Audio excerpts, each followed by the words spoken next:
Okay, it is Thursday, October 9th, 2025, and it is 6:01. My name is Patty Richards, and I'm calling to order the Town Select Board regularly scheduled meeting. We have three Select Board members in attendance. We have Dan and Maureen. Shara is expected. No, Shara's not expected. Shara's not expected. Bob is not here yet, but we do expect him. First item is to approve the agenda. Are there any adjustments to the agenda? I have. You have one? If you're able, I'd like to add potential culvert purchase. Okay. And I have a new truck update, but I can do that in my normal updates, or we can. Okay. So one is culvert purchase and two is truck update? Yep. I'll put it after the 9 Poker Hill Road thing, or Or just put it in with mine. in with, but I'm saying I need a slot. I'll put it after the Poker Hill, if that's all right. Yeah, so Can we- culvert, Can we do it? Oh, that's the administrators, I'm sorry. We'll do it during the highway supervisor's update. culvert, and what was the other thing? The truck purchase. Just want to get it for the. Patty, this is Jennifer. I have a request if you have a couple quick minutes for me to add something to. Jim?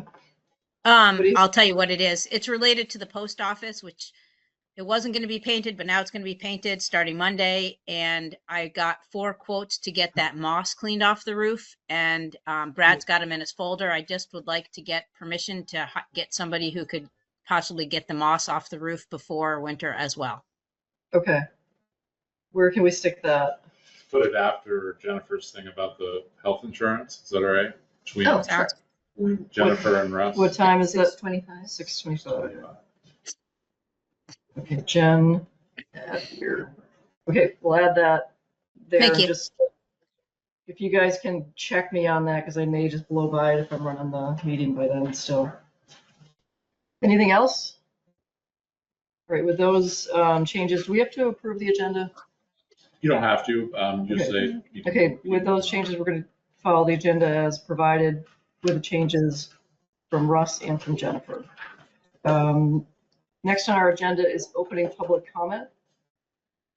Is there anybody here for opening public comment? Nobody in person? Is there anybody online for opening public comment? I see no Okay, public comment is closed. formal people. All right. Next, we're going to move to review and approve final draft language for the opening statement regarding remote participation. So in our packets, we have a short memo to describe, to be read. The idea is to read this at the opening of the meeting, and this is a proposed final draft, so we'll take action on this draft. So what it says is it different from the packet? No, those are just some motions that I suggested motions. If you Okay, want to see them. thank you. So I should read this because this will be the intent Yeah, is to read it. Yeah, so I shortened it up the best I could, Okay, and I think it's about as short as you can make it. But go ahead, yeah. all right. So it will read, welcome. While there is no requirement to offer remote access to this meeting, the Select Board has provided access by means of a remote link for computer access as well as a phone number. Both means are posted on the agenda. The public has 2 opportunities to participate during 2 separate public comment periods. One 5-minute period at the beginning of the meeting, at the beginning, and another near the end of the meeting. Comments may also be submitted in writing prior to the meeting. The chat feature will not be recognized for official comments. While the public body will attempt to provide those attending remotely the same reasonable opportunity to comment as those attending in person, please be aware that technical and other issues may interfere or possibly even prevent that opportunity from occurring. We encourage participants to attend in person. That's spelled wrong, isn't Yeah. it? Yeah. So if the remote connection is lost, the meeting will continue and an audio recording will be provided. All regular meetings are televised by Mount Mansfield Community Television, and a link to the video will be available on their website as well as the town's website. Too long? I think it's good. And the Sarah? idea is that this would be, or do we need to do a motion and then open for discussion? But Do we need But- to take formal action? If you want to formally adopt this statement to be read, I made a suggested motion, I think, there. All right, I'm going to make a motion. I move to approve the opening statement regarding remote meetings as presented with the one typo change, which will be read before at the beginning of all select board meetings and will be posted on the town's website. Is there a second? I'll second. Thank you. Any discussion? I just wanted to clarify, the intent is that this would be read at the beginning of every meeting for like a set amount of time and then would just kind of be like sort of our posted protocol, or is this intended to be read before every meeting? It's up to you. I think Russ watches a lot of select board meetings, and I've seen a few, and I think some people do an Some opening do statement. an opening statement. Mhm. Okay. I like it because if you're watching for the first time, and you're just not familiar with the protocol. It's like, oh, I can do this online, but in the event the audio feed or whatever video content you're using cuts out, then I can't participate. So Yeah, no, I think it's a great idea to have in general, yeah. It's just whether it's necessary to read before every meeting, every time. I think I could, I do the front porch forum post on Tuesday. I could insert this text, like, if you follow that link, the agenda and the packet comes up, but I could just paste this text above that. Oh, that like before you Each would time. like see that before you would click on the link Yeah. that this is.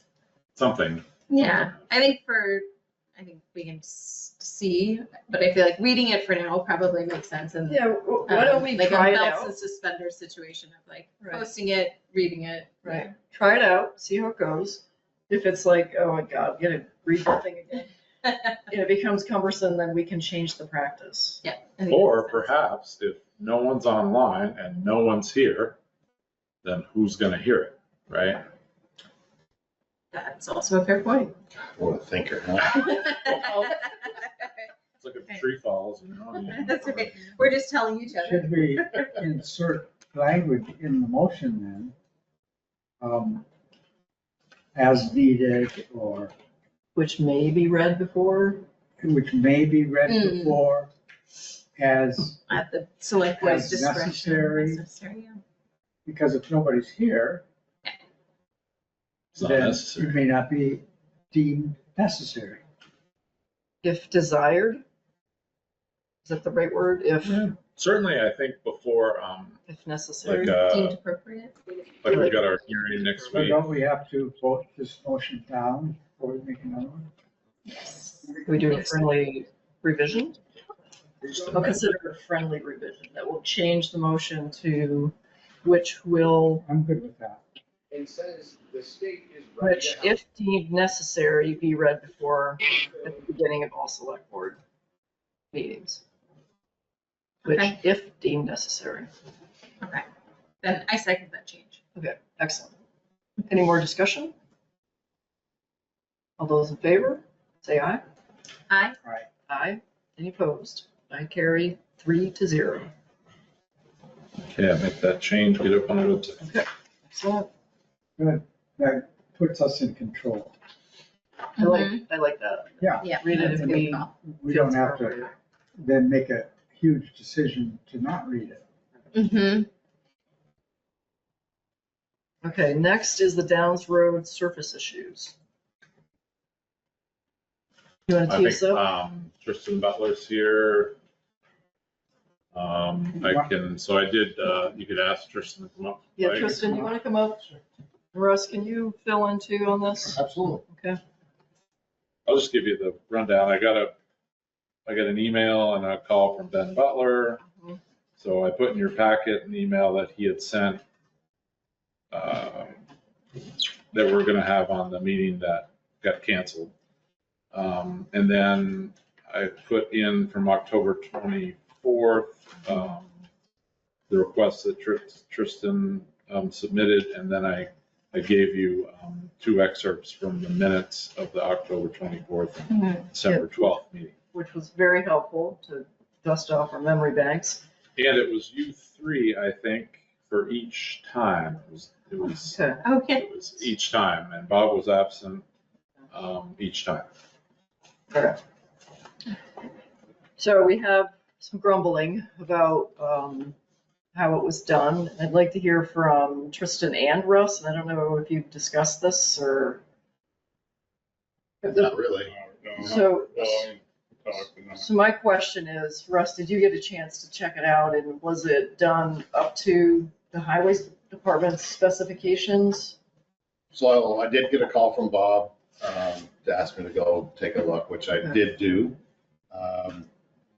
We had talked in some of the minutes, you'll see that about keeping it up to road standards, but I think we had left it that being a class 4 road, it didn't need to be brought to class 3 standards. Mhm.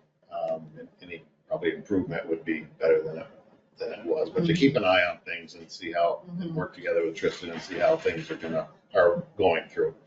So we had the complaint in December about roughness and being able to plow and so on, which I did go back up, check things out, and then it started snowing and things were packing, and it was a good surface because of the snow. I felt through the winter, we're not going to do any work out there in the winter. As long as it kept snowing and keep packed, I think it was fine.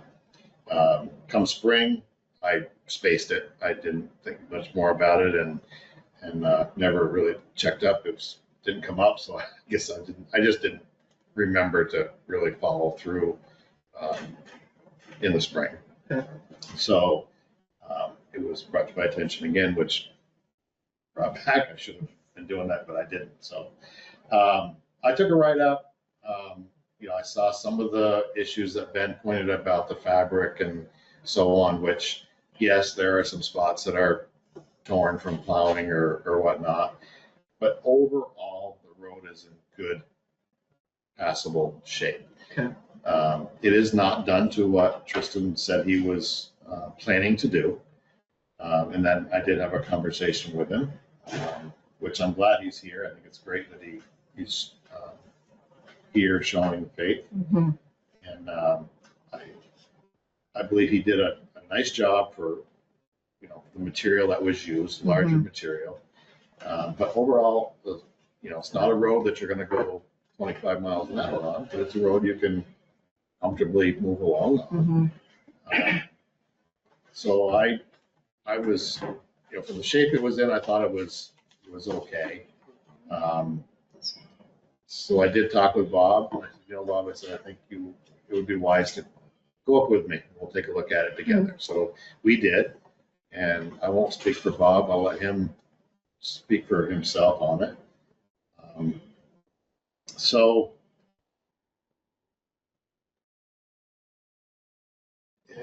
I understand the situation that Tristan's in, but I feel that the road is in good, passable shape. He didn't have any issues this spring with mud and getting stuck and really tearing things up. It really doesn't look much different than it did last fall when they finished up, other than it being packed a little different. Yeah, there's a few little ruts here and there, but it's not like terrible by any means. And the fabric issue that's being addressed. So the fabric, brought out, is the that- fabric was put down first, which probably didn't even have to do, but he did do that for a little extra protection, which is good, which is a pretty good expense. There are some spots that are ripped up and torn, but it's not the whole road. There's a spot here, there's a spot there. Does that prevent plowing, Well, the fabric? it doesn't prevent it, but if your plow catches it, it's going to rip and then tear Okay. and so on. If it had the top coat put on it, it probably wouldn't have happened. But again, it wasn't required for him to put it down. I mean, there's all sorts of roads around town that don't have fabric in it. Right. But I think he was planning ahead and thinking ahead that this would help him in the future. And 95% of the road doesn't have that problem. There's a spot here and a spot there. So as far as being like, I'm going to read it again, but it's not impassable by any means. It's actually better than driving up the back way to Upper English. It's smoother than that is. And other class 4 roads that people actually live on and not an access to parcels. So I don't believe the other two landowners have had an issue with anything that I've personally heard of, which I know them very well, and I think if there was, I would probably have heard something. But my feeling is, what has been done is a good job. Should it have a top coat? Yes, some point here, but it's something that has to be done right now. But I think I'll let Tristan speak in his behalf. I was going to speak in his behalf with him not here, but him being here, I think it'd be wise to have Tristan. So before Tristan comments, I wanted to ask this one last question for the rest of you. Had Tristan not done the work, would that road section have been passable? So let's say you had not done any of the work in its old state, would it have been in a situation where it just wasn't passable? Of course, I didn't travel that road much at all prior. I know it was rough and it was muddy, hence the reason Tristan wanted to do the work to make it easier for him to go in and out from the SAP. The SAP. So I would think it would be in bad shape if it wasn't for what work he has done to it. Okay. If we hadn't done anything hauling SAP, it would be worse. But to go back, real quick summary, we bought, Ben and I each bought 100-acre lots up there in 2016, which the road had no maintenance at all. It was just a wash ledge bottom. And the town never maintained, it was just class 4, which the first few years was, we couldn't get up there during the season when we sugar in the spring because it'd be all ice. Ben actually went off with his truck because of the ice. In 2020, it came up to tear up over hill. We chose to pull in that material that was getting tore up and put it on Downs Road with the thought that it might be better or a cheap solution to fixing the road, bringing it up. And so Bugbees came in, excavated, stumped it, we ditched it, and then we trucked in a ton of material, part of the town's organizing and cost too, and we chipped in on that, which being the old road bed that it was a lot of clay, mud. Every spring it would go to about 3 feet of that liquid concrete mud, and we'd take 4-wheelers up the ditch to get up into the sugar woods to work. So that came about of what do we do now, of last year's request, which was to we dig out 3 feet of 3,000 feet of that old road bed we already brought in, and then do a base and a top dress like you normally would with a road. Go down your hard pan, build up. That seemed like a lot of work, so the idea, I talked to Tetros and Whitcombs and a couple other excavation companies. They recommended doing a 3-inch dense grade or bigger stone on top of it. So they said that'll really pack a nice firm base. But then, so that's where we came up with that. And again, I didn't really recommend fabric. I just didn't think it would hurt anything to have it. It's going to separate that mud underneath from that. We did the same on Butler Road, and we didn't do fabric, and we keep trying to add to that. It just, the stone just pushes down and it disappears, and it's always muddy. But long story short, I talked to my trucking and thought I'd be around 27,000 in material with a base and top coat. Just doing the base, I was 24,737, which I don't think you have, but that was the cost of that, plus the fabric was 2387. And then I had 31 and a half hours of grading, along with Dave Davis has an old road grader we use to grade the material we use. And so it came out to 30,457 is what I put into it if I bill out my time. I was over what I borrowed to spend on it, just doing the 3-inch. And at that point, it was fall, winter, getting cold. It wasn't really time. The pits were shutting down. We were going to get a real good top coat for cheap. And I went back and talked to some of the other Whitcombs and stuff, and they said to let that stuff pack.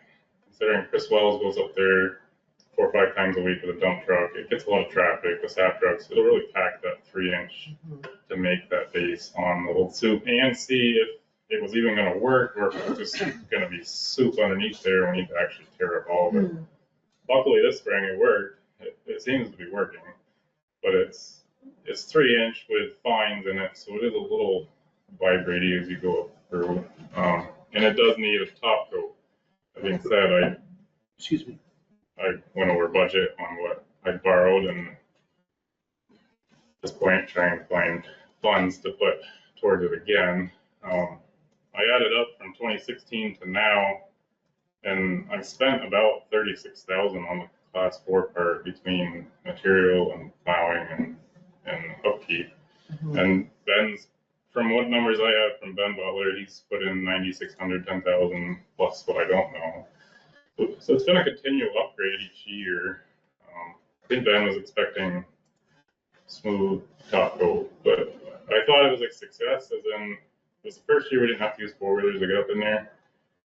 We need to do something on top, but also kind of in that in-between point. We did almost 40 loads to do that. We're gonna need another 40 to top coat to do the depth that Chris Wells and Ben want. I don't know. I talked to them today a little bit. I don't know where I'm at. Should I be putting 60,000 in solely myself and then not putting anything? And that's kind of the spot we're in right now. So Chris said he wanted equipment. Ben's not, they're not too sure they want to contribute that dollar amount either. I proposed, if Chris is willing to use his equipment, maybe he does 10 loads and I do 10 loads in May, and then Ben does 20, or somehow work something out like that where the 3 of us split the cost of the final top dress, to kind of make it more of a community expense. I'm sorry, Tristan, it's good to see you. Yeah. I'm sorry I got here a little late. No, that's fine. What are you proposing to do now? I mean, my understanding, this all came about when my dad was not well and on his way out. Yeah. So I wasn't part of these initial conversations, so I apologize for that. But understand, like, you propose to do A, and I'm just giving like kind of an overall summary. You propose to do A, and we're short of A, and you're at B. Sure. So my question is that, are you going to be able to get to what you said that you were going to do for the town? I did what I said I was going to do budget-wise. That's what was the goal, to get the base fabric. We're over budget. Ideally, it'd be nice to top coat. Now we're over budget. How do we get to the top coat is where I'm at. Okay. I can't not this year allocate another 30,000 this year. But if we can plan that to May, June, working with some others, I think we can pull it off. I think, considering I manage all the plowing of it for the winter, I don't think winter maintenance and grading is an issue. I think that, with that being said, I think that the board would be wise to go into executive session to discuss this matter further. But now we have an understanding of where we were supposed to be, where we are now, and then the board can discuss in executive session what we plan or what we expect to see going forward, and who we're going to have working the town road in the right of way. Just to reiterate, it's a class 4 road. We're not responsible for maintaining this segment of road. Correct, but it is our road. It is understood. Understood. It's our right of way. But just before we go into executive session, if that's where we're gonna go. I just want to remind you, so we're at the allotted time, and if this is going to be a big, long, drawn-out thing, we do have a visitor, Charlie, from Regional Planning coming at 7. Okay. Just want to remind you of that. Thank you. We could take it up in the next meeting. We could do a lot of things. Yep, for sure. You want me to get the executive session? Because I just. I mean, I think we should have, I propose that we do the executive session at the end of the meeting like we normally would, but I think that, pending any, lack of a better term, burning questions that, Tristan's here, if anybody on the board has any burning questions that they want to ask Tristan, I'm sure this would be the, great opportunity, but if we come up with additional questions, we certainly know how to get a hold of them. And I'm appreciative, I just want to tell you, I'm appreciative of what you have done, because I think Yeah. We are like miles ahead of where that road was to start with. And I know that Yeah. there's a lot of interested parties, you know, that have different interests, so to speak, on having that road be where, you know, everyone wants it to be at. And I know that I haven't found that money tree and you probably haven't either, you know, type of thing, and it, you know. Yeah, I'd love to take where to go, but this year is just not. You know, I understand. But I'm not saying we can plan that for, we just come up with a plan for next spring after another year of sugaring and set it aside and plan. I guess I would hate to see the work that has been done be compromised. You know what I mean? Like I like the direction that we're going. It's just a matter of like, I don't want to lose it. That would be an interesting question, Russ. Would it be compromised? Or could it be? I think if it was to be compromised, it would be compromised by now, after, you know, it's been through a winter, it's been through a spring, and it held up through the spring of sat trucks, and they didn't have any issues. Like you said, it was the first year they've been able to travel up there without four-wheelers. So I don't know if any work has been done to that since spring, like grading or anything like that.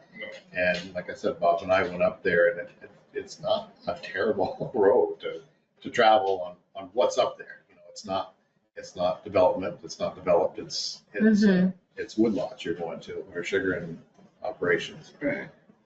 So I don't think it would be compromised. If it was, it would have been done by now. You probably wouldn't be able to bring any cream up there. Probably would turn to butter by the time it got to the top. That'd be fun. All right. But just to reiterate, the work that you've done has made that road better, Oh, I would, monumentally, based on what I've heard. collectively over the years of all the Right. parts we've done. But this investment was a tremendous stretch to get us to a point that it's passable. that's So I a, just want to, that's a fair statement. I want to reflect that on the public, in the public record, Yeah, so. and that we all appreciate that work Exactly. and time and money. Yeah. For the struggle of the others up there, I would maintain the plowing and whatnot this winter to get us to the spring, or when we can. Who knows, maybe I'll find that money tree tomorrow and we can pull it off. But I don't, it's not looking like it right now. Let us know if you find So, it. yeah, I will. Leaves are fine. No. Yeah, the leaves are gone. Okay. Thank you very much. Thank you. Thanks.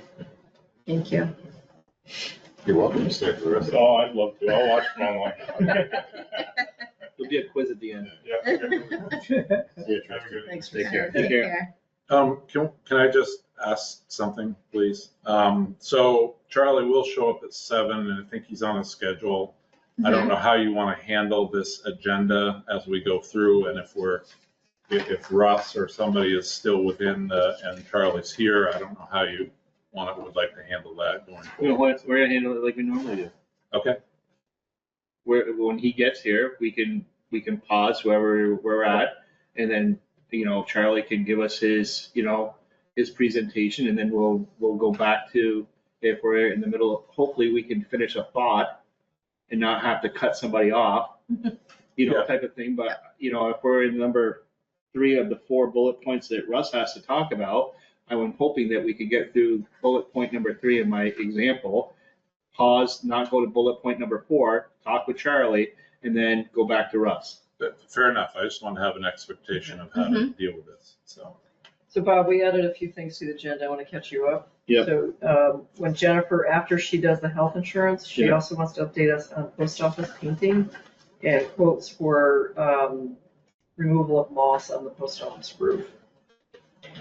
Plan would be to do that after she does the health insurance. Yep. And then Russ has 2 items for an update. Culvert purchase is one, and truck purchase update. Yep. Under his section for town supervisor, or highway supervisor. Okay. And I've prepared motions there in a separate document. Oh, yeah, good. If you want to see that. Yep. Use them as you will. Perfect. Right on top of it. Jennifer's here. I can see her. Good evening.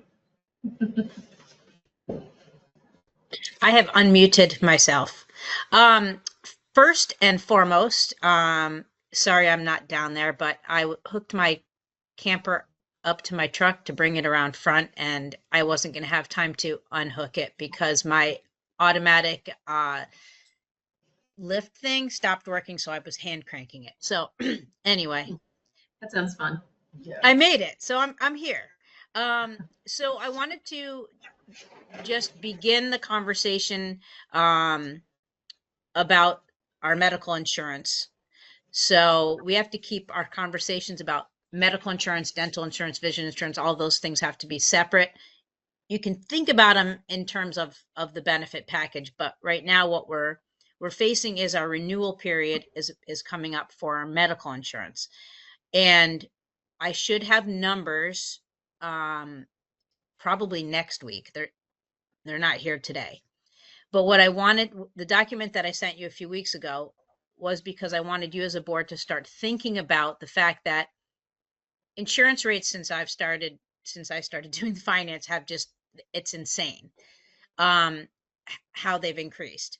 And I see what it looks like on the budget when we look at our salaries and our benefits. It's not a conflict of interest, but obviously, you know, I'm also looking out for the best interests of the employees because I am an employee as well. And part of why we all work here at the town of Underhill is because we have great benefits. So I'm trying to be as objective as I can, wearing both hats, an employee and also trying to direct and advise the board about our financial situations and make the best choices that we can, and have all of our options laid out for us. And also so wearing that HR hat, I feel that I needed to start the conversation by presenting this document to you. And what I wanted to remind everyone, and because this only happens once a year, is that last year we were faced with a 17% increase of our out of pocket. Because of that, I went out and talked to our broker about options. And we came back with, and the board agreed to, what's called a captive insurance policy. So this year we have been on a captive insurance level funded plan with Blue Cross Blue Shield. It was actually a better plan than we were on as far as Blue Cross Blue Shield, but the way that it was funded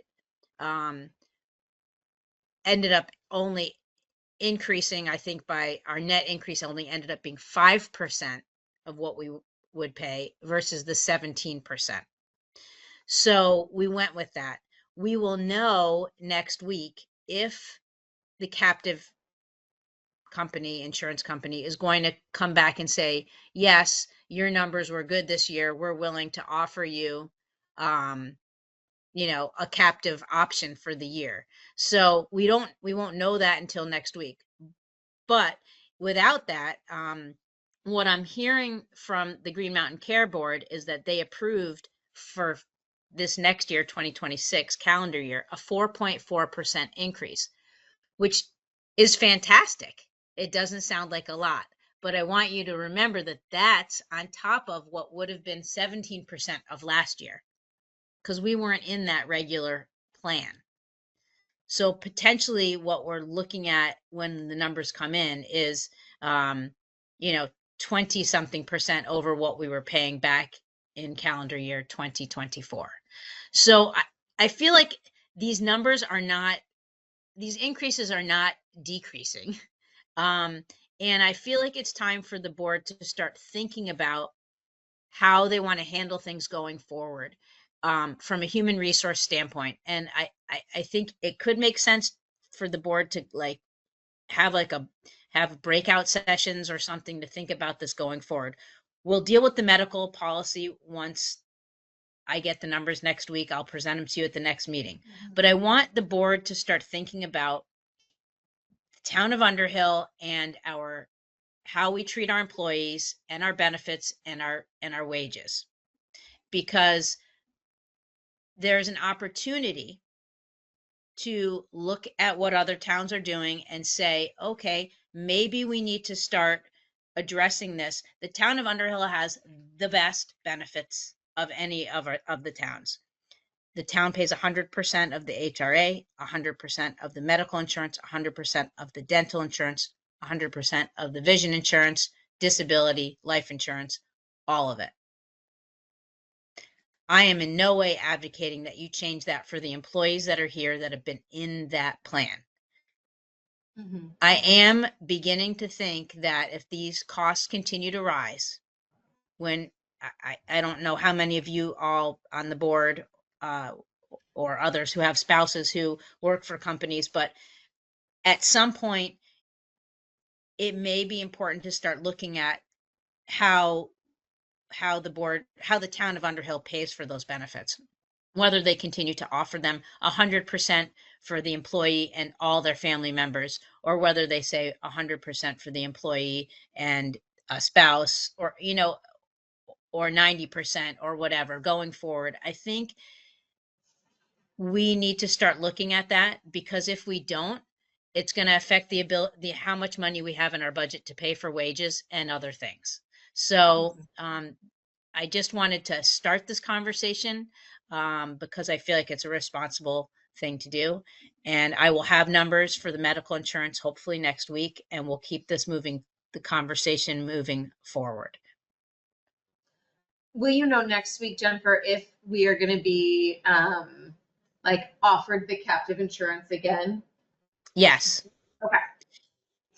Well, we should know that they'll have an offer for us next week. Got And by the way, for fiscal year 25, we were under what we had budgeted for our medical and HRA, which was because we switched to the captive.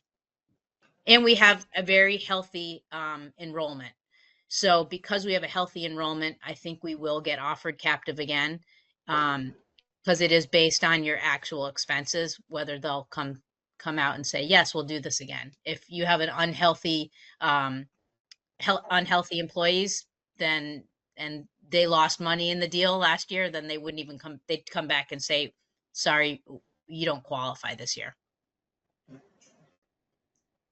Okay. Thank you. Is that everything for that? That's all I have for that. I'll have more numbers next week.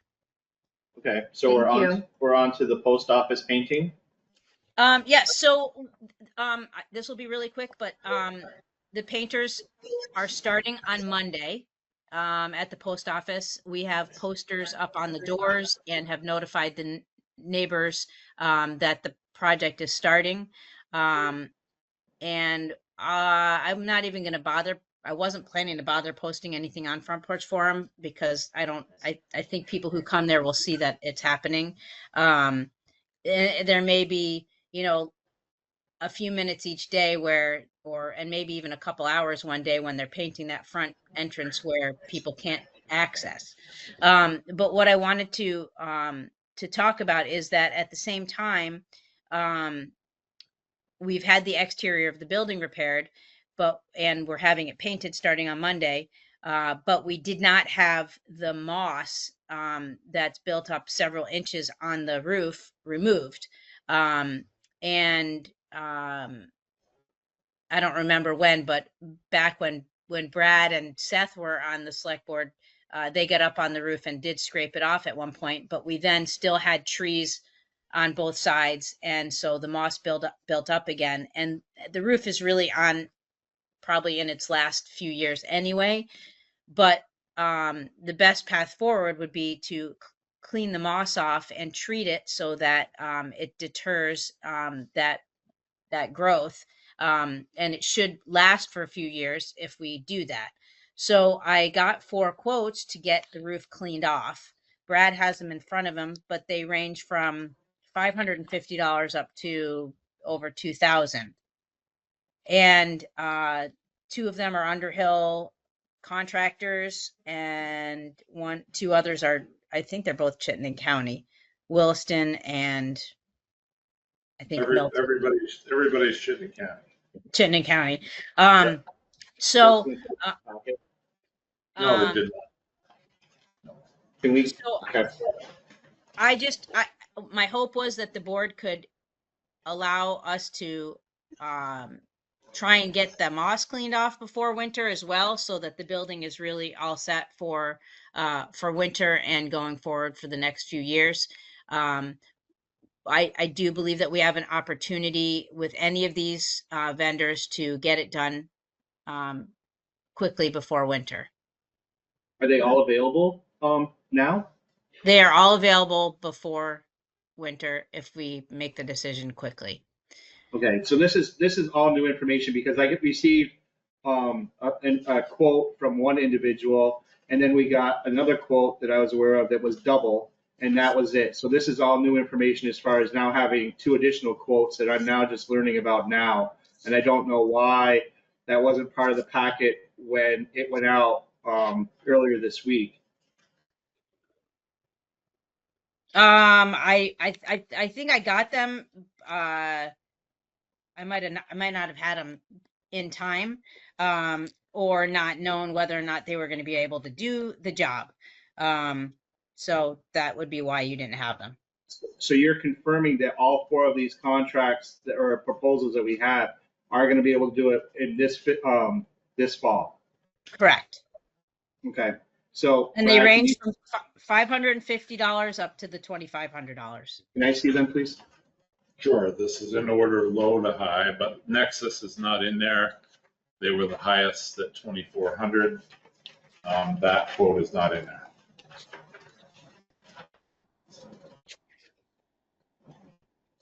Jen, do you know if we went forward with it, how long we would get for additional lifespan on the current roof? Would it extend the life expectancy a couple years or?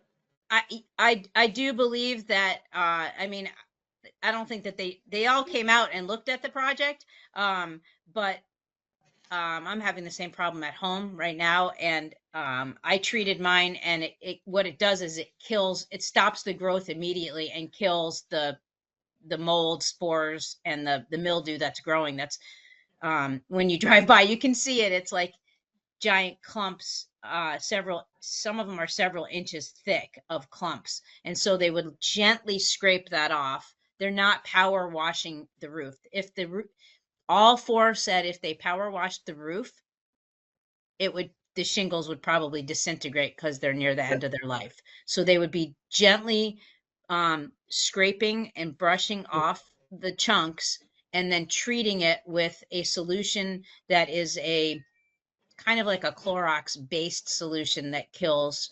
And then they would have a crew on the ground that hoses at the same time to dissipate the drippings onto the ground. They did say it may kill the grass for the rest of the year, but that's why we're looking at doing it now. And then by the time spring comes, the grass would grow.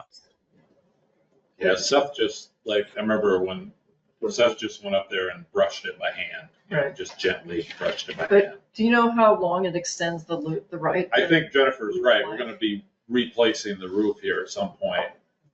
But are we talking a year or 2 years? I think you could get a few years.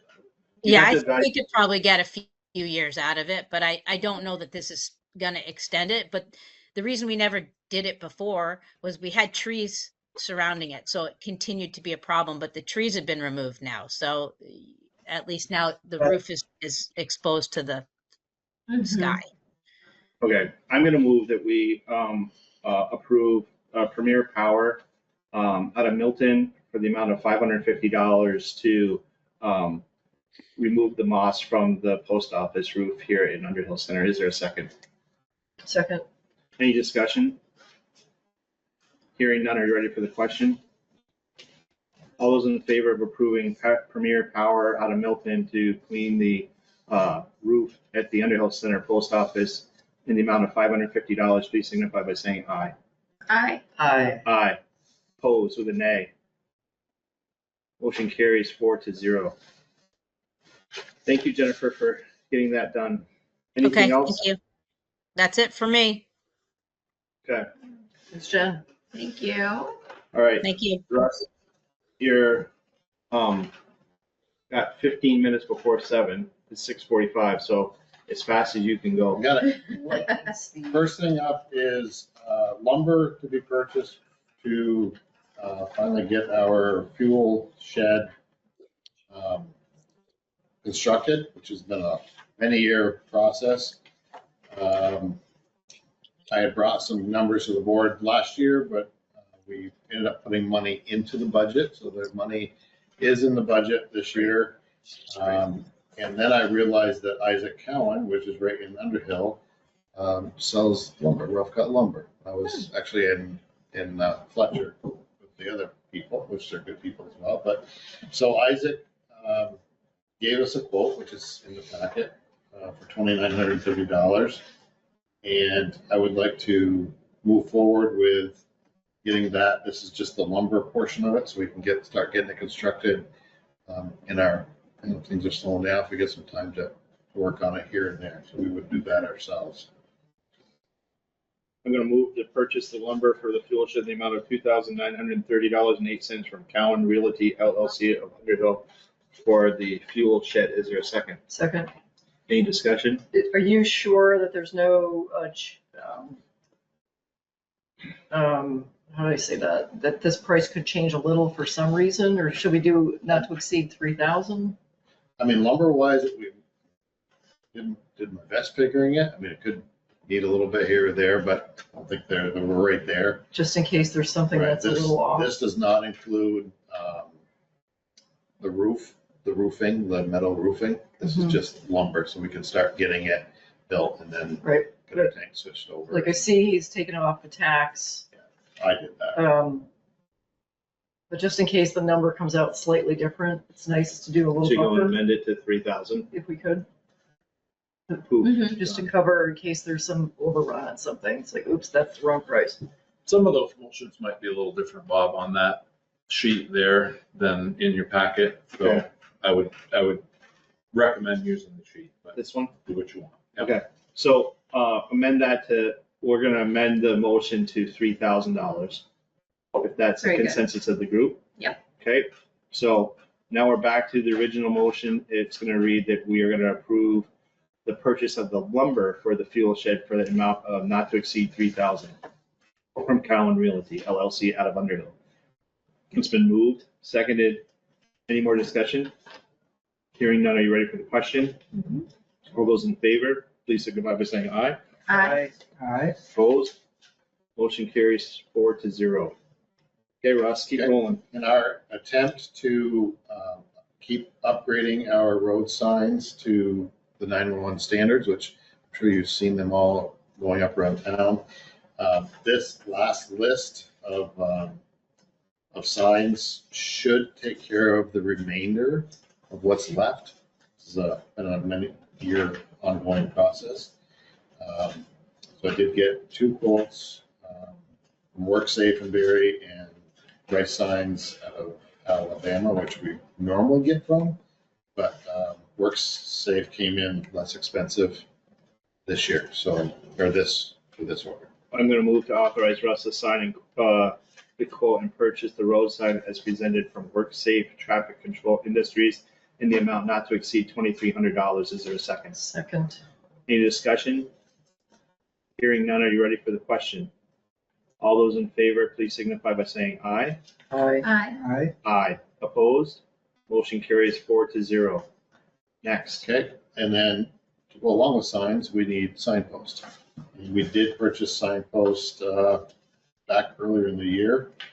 And so I checked and everybody's prices are still the same. We ended up buying from the Ebro Iron Company, which is under the state contract. I'd like to purchase another bundle of 25 from Ebro. All right. For that $1768.75. I'm gonna move to authorize Russ to purchase the road signpost as presented from the Ebro Iron of Buffalo, New York in the amount, I'm gonna say, not to exceed $1,800.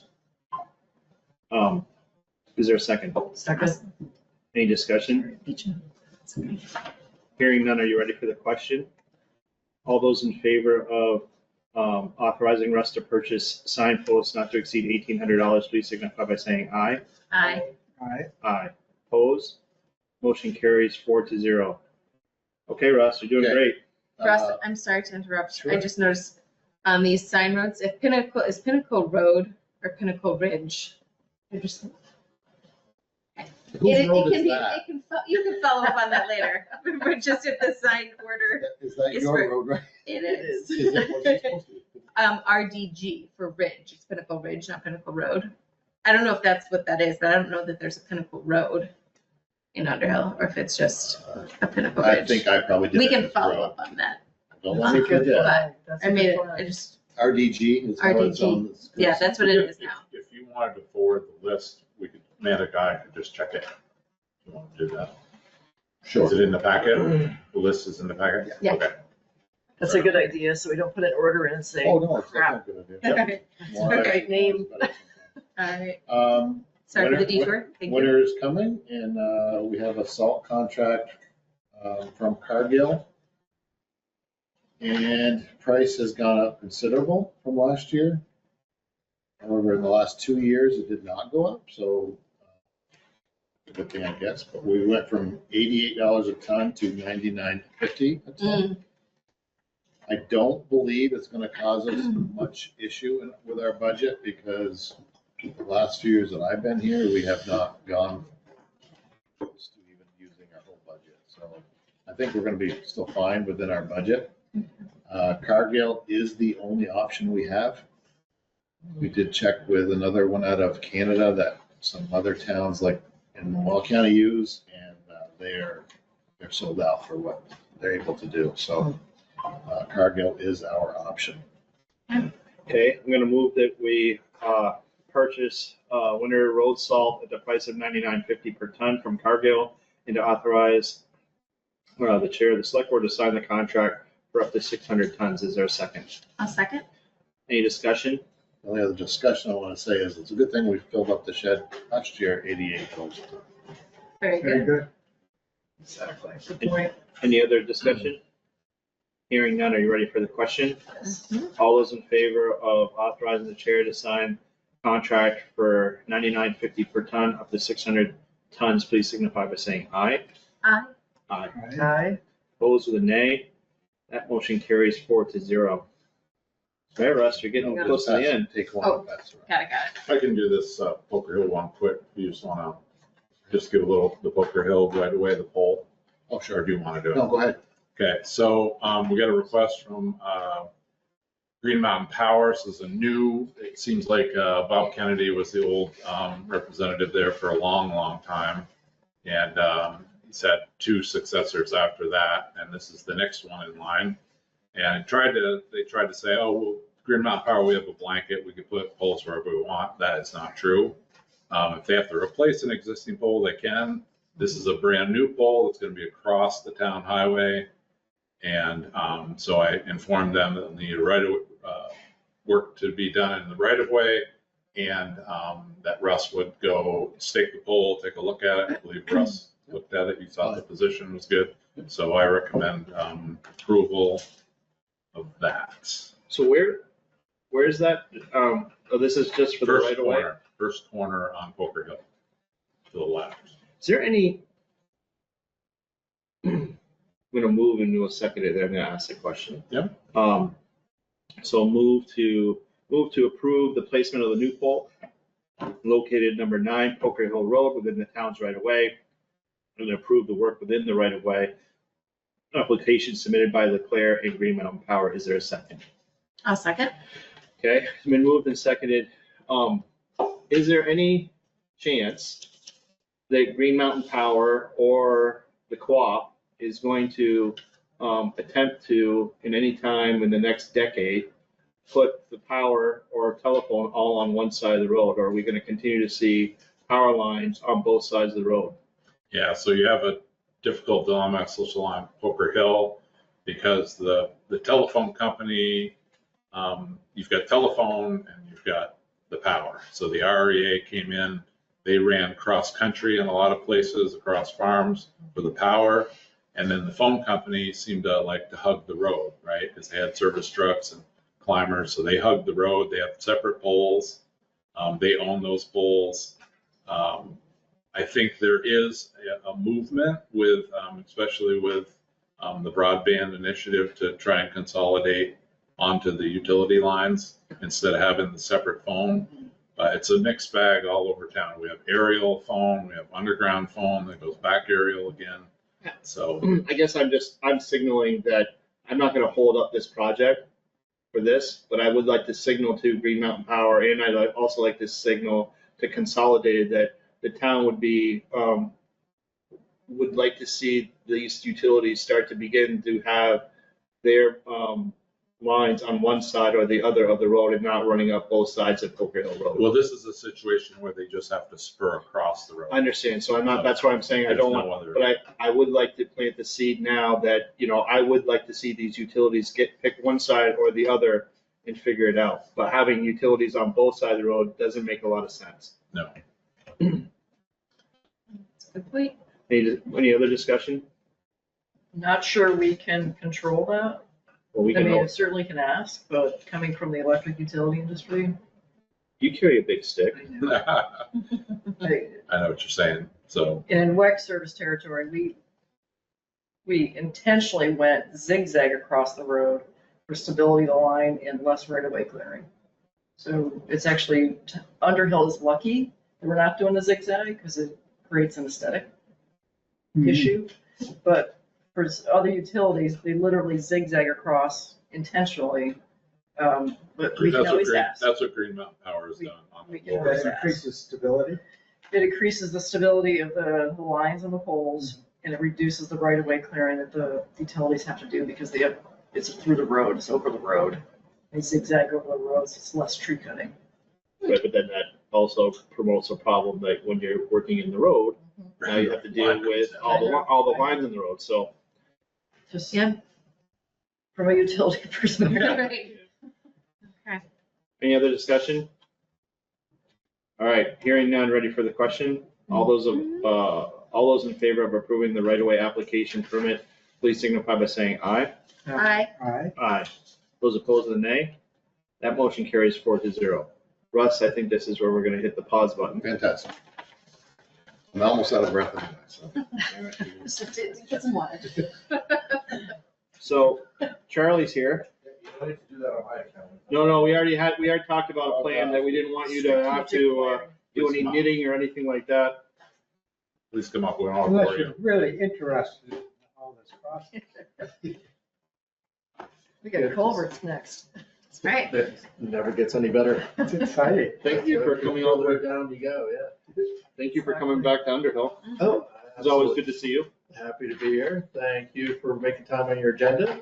Appreciate it. All the traffic lights were green coming all the way here, I'm sure. As always, as always. We have so many. Yeah, All right. that's right, all the Underhill traffic, I That's right. definitely agree. So this is, maybe one new member, are you up? I am not, let's see, new, You were here. no, I was here last year. You were here last, okay, Yes. apologies. That's okay. Sorry.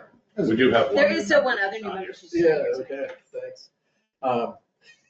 Thanks for saving me there. So this is an annual just check-in, customer service call really, but also just a way to kind of just check in.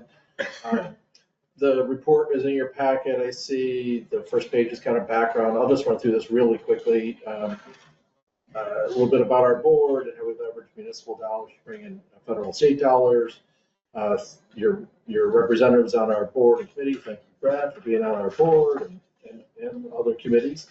And these are, I know you had some changes in the planning staff person, but that's noted there. The second page is things we did specifically with the town last year. Sorry. All right. That sounds serious.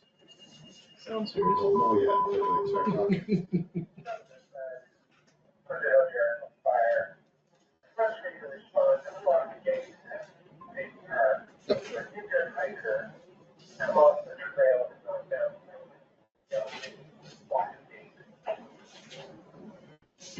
Sorry, Charlie. Sorry. Would like to get lost. Anyway, we're working with one property owner on a stormwater project, and then some transportation work, the shared ZA. Hopefully that sounds to me like it's going all right. I hope that's going great. Good, good. Yeah, I think we got lucky with a good hire there. Fabulous. Absolutely. Well done. Great. Yeah, now the challenge of holding on. Retention. Well, I'm sure it was more than luck. There was a lot of integration and a lot of research. And It took a while. And it's kind of like fishing, and, you know, in a positive way. And I think that, I agree, it's really a good match. Yeah. So, glad that's going well. Couple other things. Yeah, have you taken any feedback on the specific things we did with you? If you have any, other than Maya, which that's working out. The last 2 or 3 pages are a whole wide variety of regional activities. That were not specific to any one town. Updating the regional plan, so that's been a big lift on our staff this year. We'll see how this whole new process goes with the land use review board. I don't think any major issues in Underhill, I don't think, but I expect that we will have some issues in other towns, so probably be in the media sometime at the end of the calendar year. Issues that the state has with us, we'll thank them, and adjust as we need to. Housing work, we actually have a housing meeting coming up at the end of the month. Water transportation, water quality, emergency management, the CUD, the broadband, brownfields. Have you any questions or feedback on any of those items? Sure, certainly. I just want to go back to applauding the shared services arrangement with the zoning administrator concept. That was, it's basically saved our bottom, saved us big time. To being able to offer zoning and doing it in a high level, terrific way, sharing that with St. George. More of that. Those ideas are fabulous to rethink how we're doing things. Yep. I do think. Is this a pioneer effort? It was the first time we're doing it, that we're doing it. It's not the first time it's been done by RPCs around the state. Regina's come here. Well, good for you before. for, We've had yeah. vacancies, it's happened before. That's right. We've definitely filled in. It's more long-term. And sharing it with 2 towns. Right. I mean, that took a little while, and this one's very unbalanced, right? Like you guys, the majority of time, St. George is only using 5 hours. So I don't, we'll see how that works over time. There are definitely, there are other towns though, particularly on the ZA work, where they're very part-time, 15, 20 hours. So we might try to patch 2 or 3 of those together with other towns. So thank you for your patience in working through that process with us. That's a great Well, solution. it's very good to be specialized in that way. Yeah. And have that person do their job and not have to worry about other jobs to fill in. Right. Because there's not enough hours. Right. And, So we have a check-in on the 22nd of this month, Taylor, St. Okay. George, Maya, Good. and us. Yep. So we'll just feel it out, see if there's any kind of scheduling issues or anything like that. and frankly, we were striking out on our own. Well, We had been beating it's the hard. drum for a while. Yeah. No, I know. We're watching and trying to help what we can, and it's very Very good. challenging. So good. I'm glad. I do think there's, and just to be very transparent with you, with the fund that's going on in DC, and our budget is about 70% federally sourced at its origin, and so we're about 5 to 7% is municipal, and the balance of 20-something% is state money. So just one of the conversations I've been having in our shop is just like, you need to actually be thinking about how to provide more direct services to towns that towns might be willing to pay for. And that's not to put any pressure on the towns. I mean, it's only if there's value in it, right? And so, I think we're starting to think more about that, and appreciate you guys helping us lead the way there a bit. and explore some things. And some things won't work, but I think we're just in a kind of a mode of let's try things. So I say that kind of in the spirit, if you have other issues that are coming up that, maybe we could gather up a few towns to actually pay for a person to do or something. Like we're open and game to have those conversations and explore those opportunities. That's great. Thank you. Yeah. Just, if I can mention just 2 or 3 things that are coming up.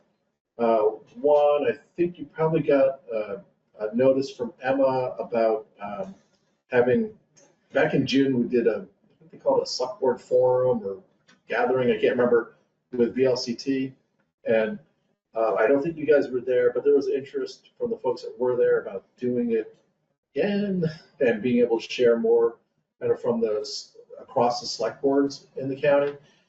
So I think that's scheduled for the 30th of this month. Does it sound familiar at all? Did she just send that out today? Might have been last week. Yeah, I feel like I saw that Yeah, so, email that came through on and it that. was kind of a request for one member of the select board would be great. And, town manager, administrator would be great too. So, I think there was just interest, we're all dealing with the same issues.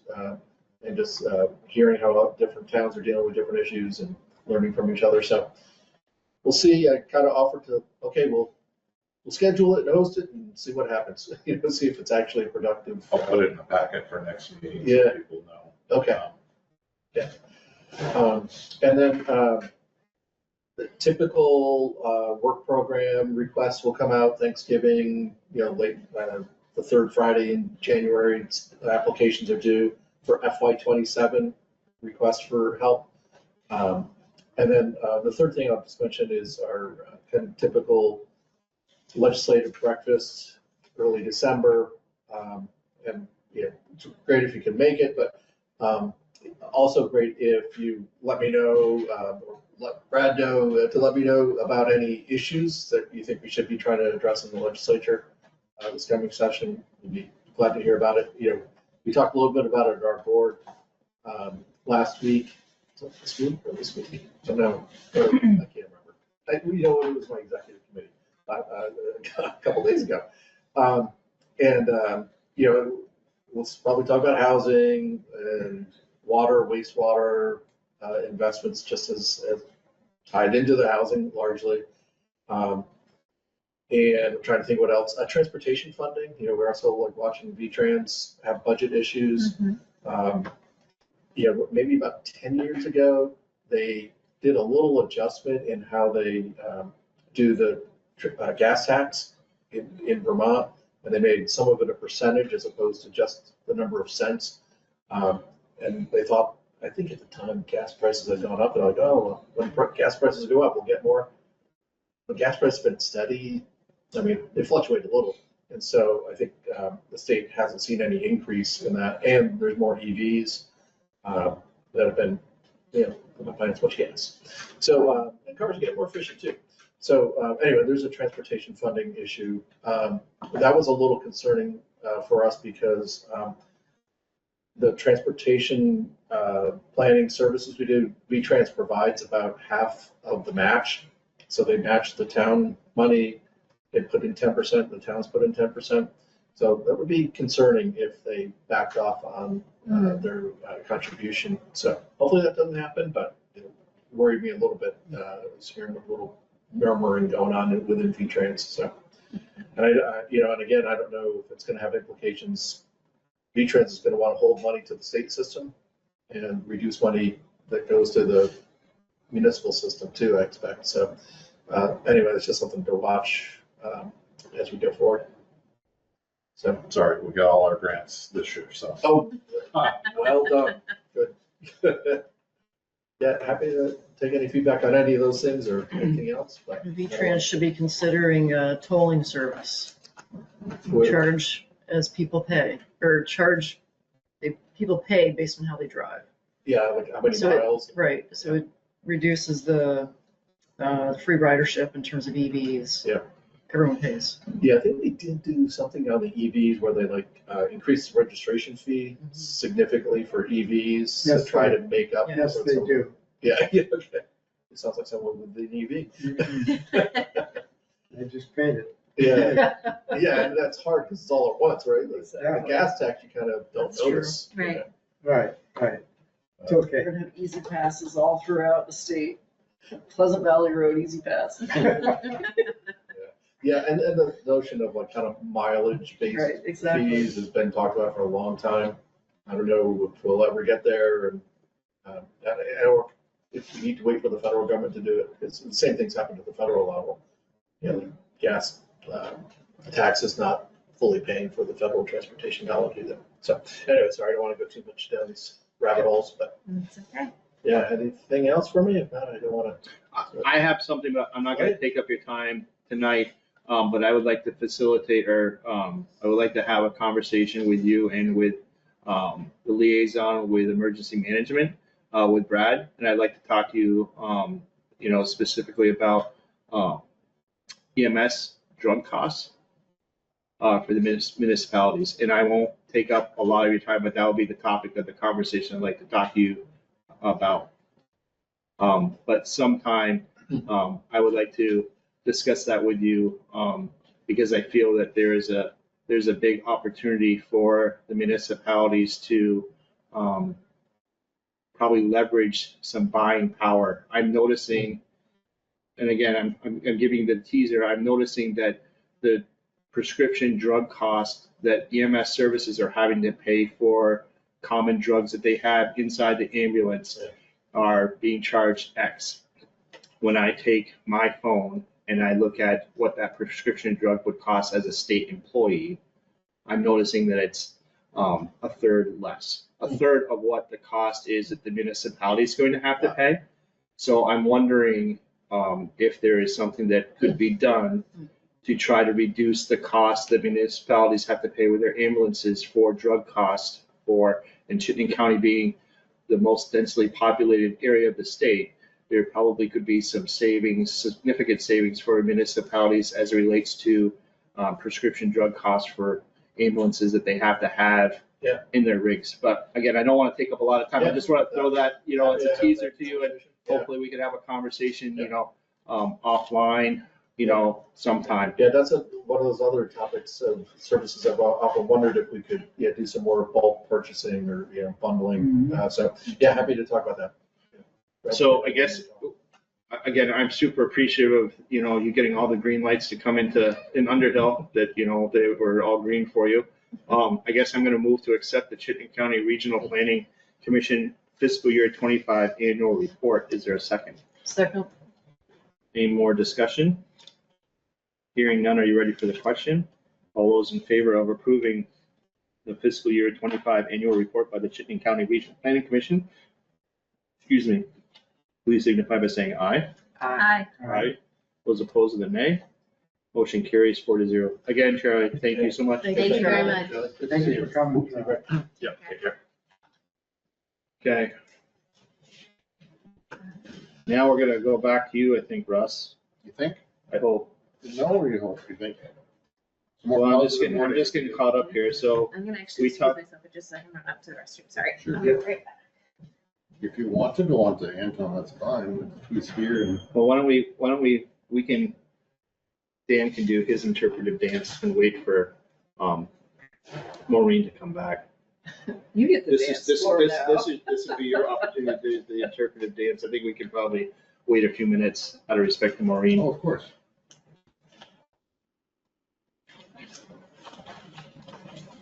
I'm just saying, if you wanted to move on to Tomasi Meadow, No, we'll wait, we'll get there. Okay.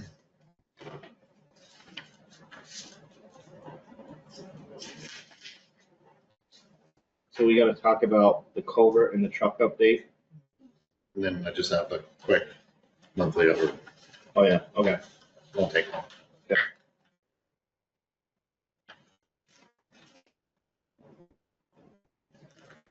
David was, while we we're killing time, David was very concerned that he didn't, put anything over his vegetable garden last night. So he's very concerned if his radishes were gonna, be ruined or not. So Radishes will be fine.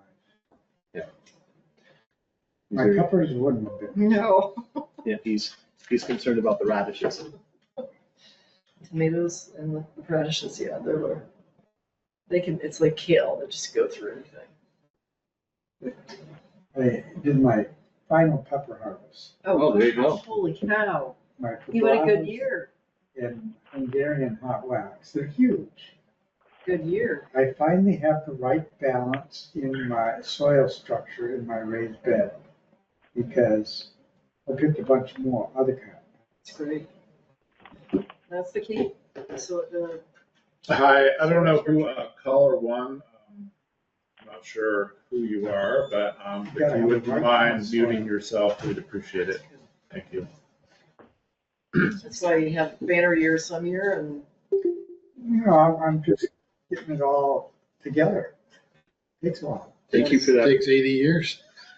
Thank you for that beautiful interpretive dance, Dan. I'm sorry, Maureen, that you missed it. You know, it was quite beautiful. Anton, clapped, it was a standing ovation from the crowd. Yeah.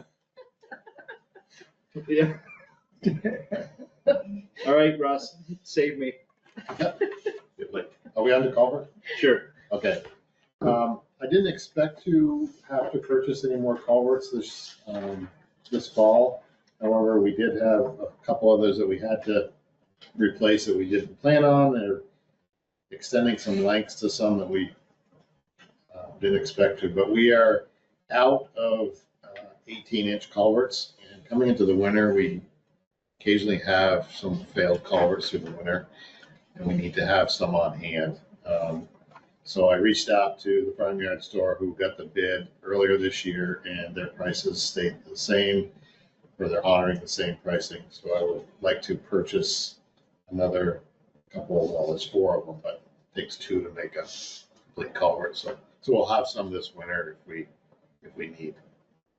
So I'll move that we authorize Russ to spend up to $3,000 at the farmyard store in Derby, Vermont, for the purchase of culverts as presented in the quote that we've been given dated 10/9/2025. Is there a second?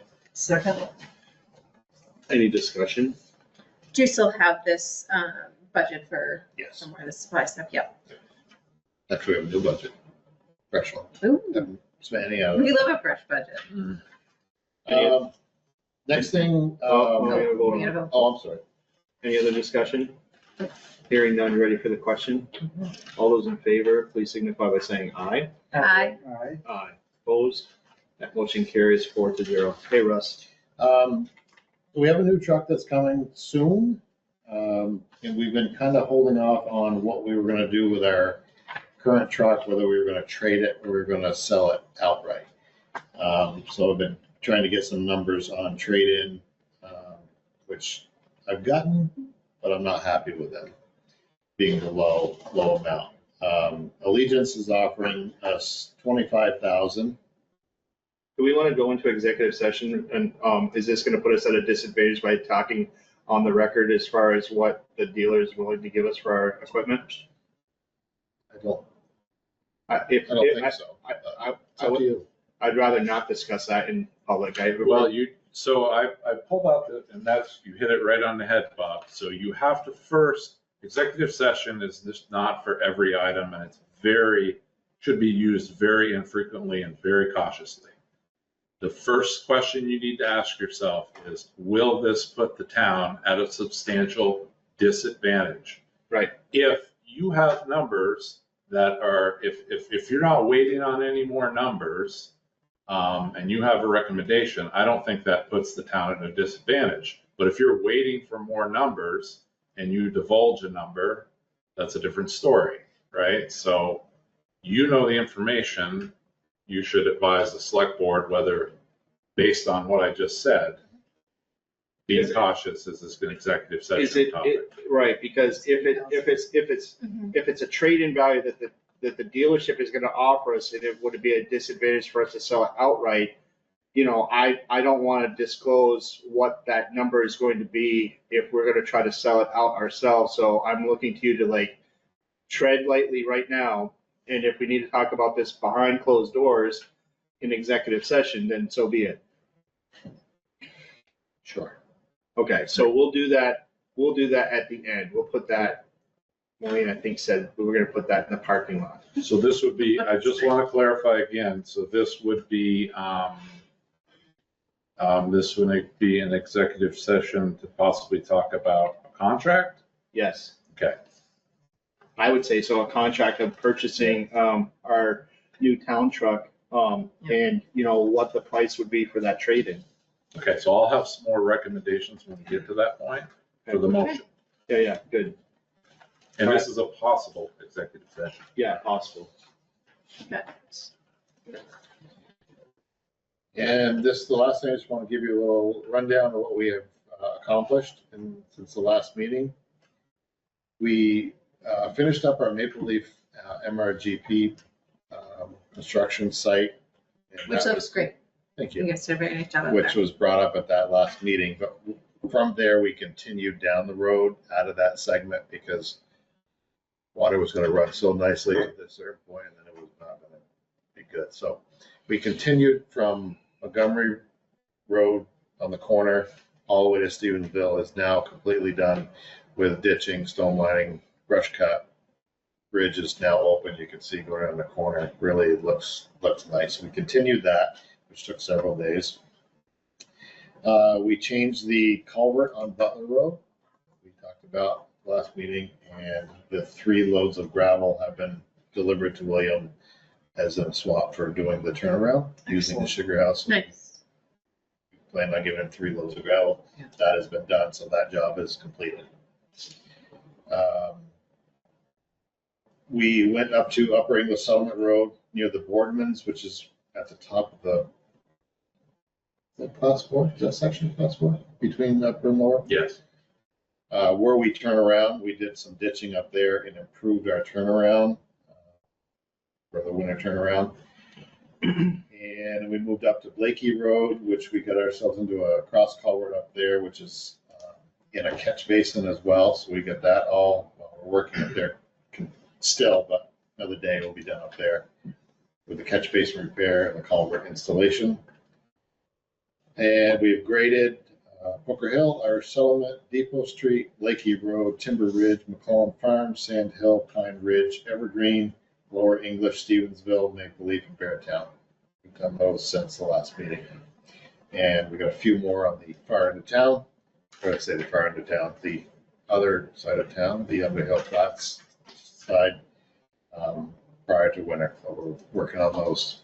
We finally got a little rain, which has helped get some more grading done.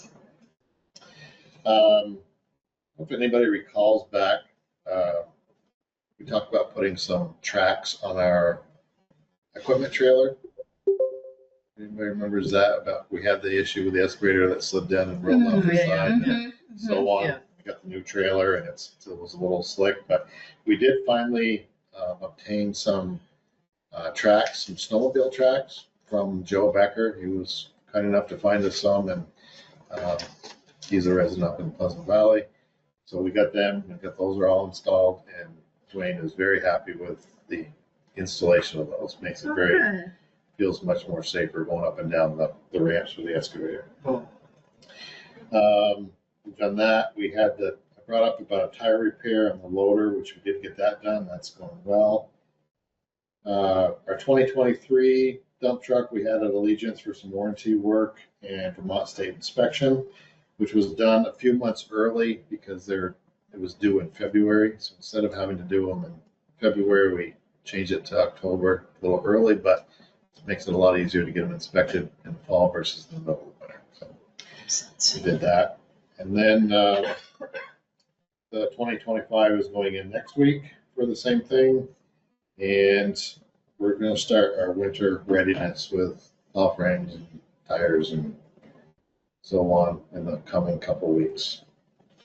So that's our plan. So we will be around the shop probably more next couple weeks, getting trucks ready for what's coming. Thank you. Sounds good. Well done. I wasn't aware that there was an agreement to give William any gravel. It was my understanding that once we turned that road over, that they agreed that they were going to do that, but I was unaware that we were giving gravel as a part of that deal. No, it was stated in the minutes, and Yeah. it was very clear. We didn't turn the whole road over.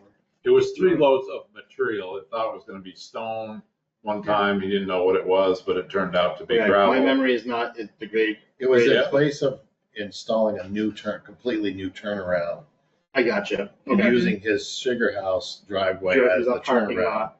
Right. So Okay. 3 loads of gravel was much less than building that turnaround. Understood. Right. And that's what I've got. Good to clarify that. Thank you very much, Russ. Thank you. So we're gonna pause on the radar signs and we're gonna go to Anton because he's here. It is a school night. Right, Russ? This is cool. It is a school night. It is. Yes, not for me. but- Well, for Anton it is.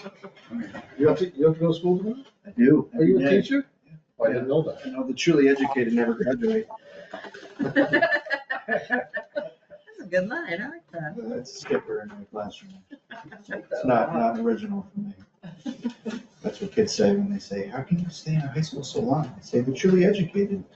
It's good to see you, never graduate. or as my uncle would say, it's good to be seen. There you go. I've got a couple things for you to consider. One is something we've considered before, and the other one is a new one. And you can let me know if, you know, how thoroughly you reviewed the packet and proposal in there, but I can obviously talk through both of them and answer any questions. I'll do the first one that's listed in the proposal first, and that's the one for winter parking at Tomasi Meadow. We've had, obviously over the years, parking is always a concern there, and the last few seasons, we've had a winter parking spot for folks in the south end of the meadow, help facilitate the ski usage as well as the sledding usage. With the southern end, we do need a temporary access permit for that, and what we've done in the past is where we can empower the zoning administrator to sign a temporary permit for that. Let's get through the winter so we can do that, and then we work with Russ and the road crew just to get that plowed out once it's frozen in. So, number one is to seek approval for that again from this body, so that we can have that more parking that we've had in the past. All right, well, we can get that probably off the docket right now. I'm gonna move that we authorize Brad, our town administrator, to sign the temporary access permit application and submit it to the zoning administrator for the town of Underhill as we have done in the past. Is there a second? Second. Any discussion? Is there any change from this existing proposal than what we've done in the years It's past? exactly the same as the others. That was my only question too.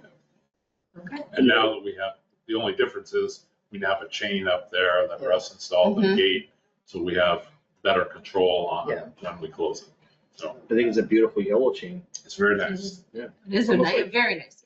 It's a, He did a very nice job. I'm glad it worked out, you know, the way it has the last years. Yeah. The winter really was good as well, which is huge. Any other discussion?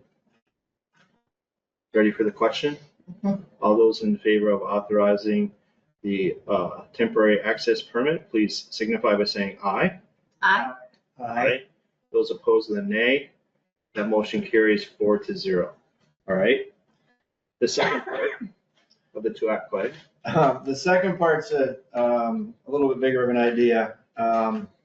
And I think I haven't said I'm Anthony Kelsey, closing by the room for the record. Also chair of the Recreation Committee. The second one is an idea that's been percolating for a little while. And I think one thing we consider as a rec committee is what are different ways that we can support recreation's community with the land that we have. It's, you know, part of our vision and our mission that we have for the recreation communities to consider those pieces. And I think back to some of the things that we've done to expand use, you know, obviously the ice rink is something that we've, you know, put in almost a decade ago now that people use, that, you know, we came and got approved for that. And we consider, you know, continue to look at those things. I think with this one, we've thought long and hard about it because, you know, the proposals to put lights up in Tomasi Meadow for Nordic skiing. And I think it's certainly an expansion of use there. I think it's something that certainly raises a lot of questions about how to do it appropriately, effectively, so that we have use for the community, but also respects, you know, the view there, the neighbors and all those sorts of pieces. And then obviously there's a volunteer cost and a monetary cost that's rolled into this, depending on which way we do things. The other piece of this, and I did mention this in the proposal, and, you know, I also say this as, you know, I have a family and I work with kids a lot, is I do feel like we're in this piece where we're in competition with a lot of things that have screens on them. And what I like to think about are what are things that we can do that compel people or invite people to come outside and enjoy what we have here. And I think in the winter it's tricky because it's dark. And so what I consider is, you know, when you get home at 4:30 and you're thinking, hey, what can we do as a family that gets us outside that isn't turning a screen on or watching TikTok at 5 o'clock? It's, hey, let's go do a couple laps out of Tomasi Meadow, which I think would be a really cool thing for us to have. So there's a big piece of the rec committee and myself and a few other SKUs in the community that just see this as a really cool opportunity that we can provide for people that gets people outside for this. Now, I do anticipate there's questions and concerns that I'm looking forward to addressing. But I think just to put out there, just for the folks listening and paying attention, is, you know, what the consideration is partnering with some folks at the Mansfield Nordic Club to put in lights around the outer perimeter of Tomasi Meadow. The proposal right now is to run them off a generator. We have 25 donated floodlights that we can use, and then we also have different materials to connect those with waterproof conduit that would be put out. Some would be on the ground in the waterproof conduit, and some would be up above the ground. The proposal is to have everything so it's temporary. So anything that's on a tree would be strapped to a tree, so there wouldn't be any impingement on those. There'd have to be a little bit of limbing.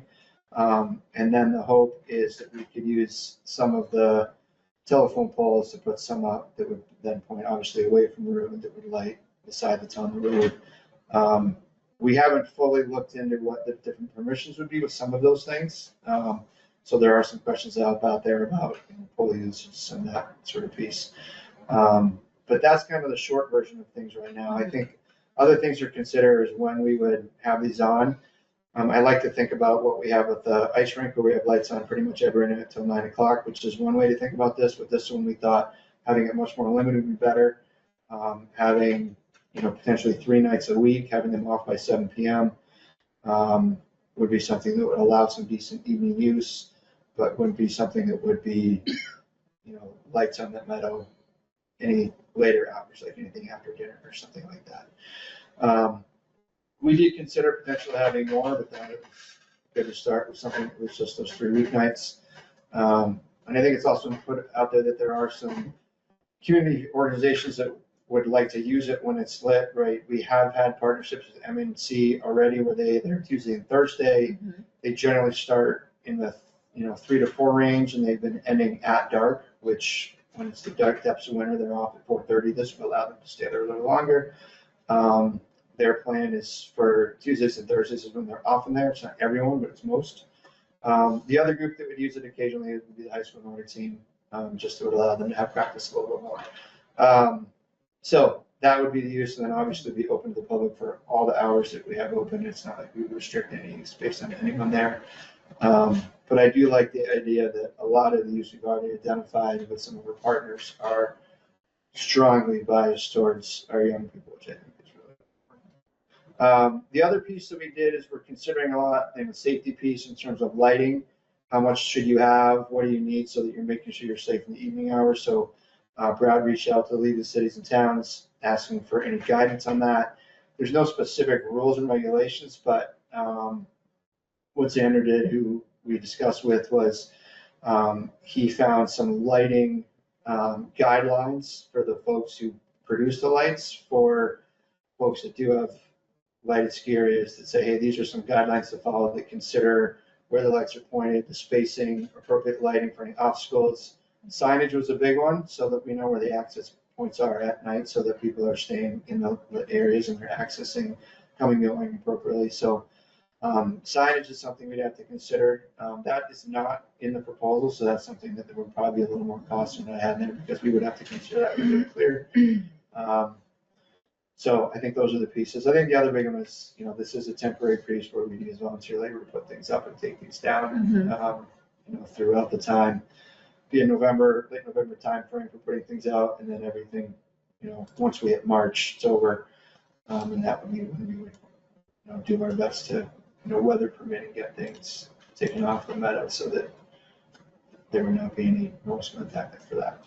What's the daily time commitment for? What we have in the proposal is Tuesday, Wednesday, and Thursday, No, I mean for volunteer work. Nothing, the beginning of the season, the end of the season, putting them up, taking them down. Any other maintenance? Well, so there's a couple things. Obviously, there's the grooming that we've had for the last few years, which will continue to happen. The other one is for those 3 days, it's turning the lights on and turning them off.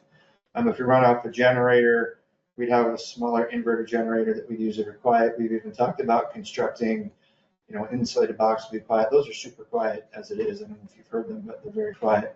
But so there wouldn't be any Too quiet to hear. for that. So the other volunteer piece would be, like I said, getting things started and turned on, and then getting them turned off in the night, and then making sure that the generators are secure and that sort of thing. I think a lot of that would just go taken on site each time. I guess I have a couple of questions. Yep. One question is that have we had a conversation, because I guess I have this idea in my head that when you do something outside and you do it at nighttime and you generate light, that the risk is higher. So is our liability exposure higher as a result of offering a nighttime sporting event type of thing, where we may not be able to have adequate lighting around the field? So that's one question that, I don't know that if the town's liability insurance would be affected as a result of that. So that's one. Second question is that you mentioned Tuesday, Wednesday, and Thursday. Did you survey the residents of Underhill to come up with when they would want to, or when they would be available to want to see nighttime skiing as an option available at Tomasi Meadow, to come up with what days? I guess I'm kind of curious as far as the methodology, as far as how was Tuesday, Wednesday, Thursday come up with, if this is to benefit all of the residents in the town of Underhill, how would you know which days to offer to get the greatest bang for the buck, so to speak, for, nighttime skiing? I think there's a couple things. I think, so the first, the liability, we have not researched and looked into that. The other times we have are related to the hockey rink and the lights there, which I know did not increase the liability. It's certainly an excellent question that we need to look into for that. So I don't have an answer to that question. We did not do a survey, but a couple things went into consideration for this.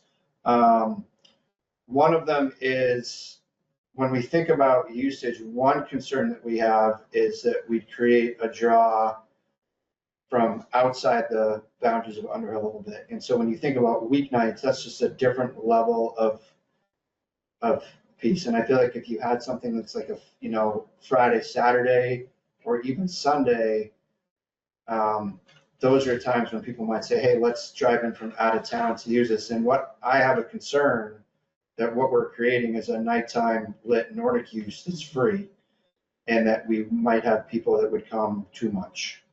And so I think part of this idea is if we had something that's weeknight, that's very limited hours, it would hopefully be something that would keep it so it's a local use. Because I do have, like I said, I have concerns about weekends and that piece and the direction it is. So that was a part of this, is let's just keep it weeknight for right now and just see how that goes. But didn't do a survey and ask for the second part, so I nothing. And the range doesn't offer any type of nighttime skiing at the range for anyone? They do not. The range right now is in, they are redoing all of their Nordic stuff and their Nordic, so they're rebuilding their building and redoing all their trails. So they are not open at all this entire winter. So there'll be no skiing there for anybody. But when it's done, so this, or year 26, 27, Yep. Do they offer, if their facility was open, do they offer nighttime type skiing there? They do. I think one thing that is, true at the range is that they do offer things on a limited basis depending on membership to the organizations that they partner with. So for example, Mansfield Nordic Club has partnered with them in the past, and they've had the opportunity to use that facility on specific nights of the week. But if you do that, you have to be a member of MNC, you have to be on a list that they have, and when you drive through the gate there, you have to, present an ID and confirm that you're a part of that. And so that's, part of that piece is when, there is skiing there open on a very limited basis. And the other piece of that is, they're a military installation and they have different rules and regulations, and those things definitely change year to year. And so there's been some years when the access has been a little more open than others based on what they're doing with their programming and their usage of their facility. So in the past, yes, they have had some opportunity there. Right now, there's none of that. But part of the reason MNC has partnered with us over the last few seasons, even when they've been open up there, is the access hasn't been sufficient for them to run their youth programs there. And that's partly why last season they were partnered there, and the season before that they used it on a limited basis as well. So to answer your question, yes, that's an opportunity. In the future it will be, but how much isn't a little bit of a question. But for this season, there is no skiing at the range until we're done upgrading the facility. I guess I'd like to see an opportunity for the residents of Underhill to weigh in and have somewhat of a public hearing regarding the light usage in Tomasi Meadow.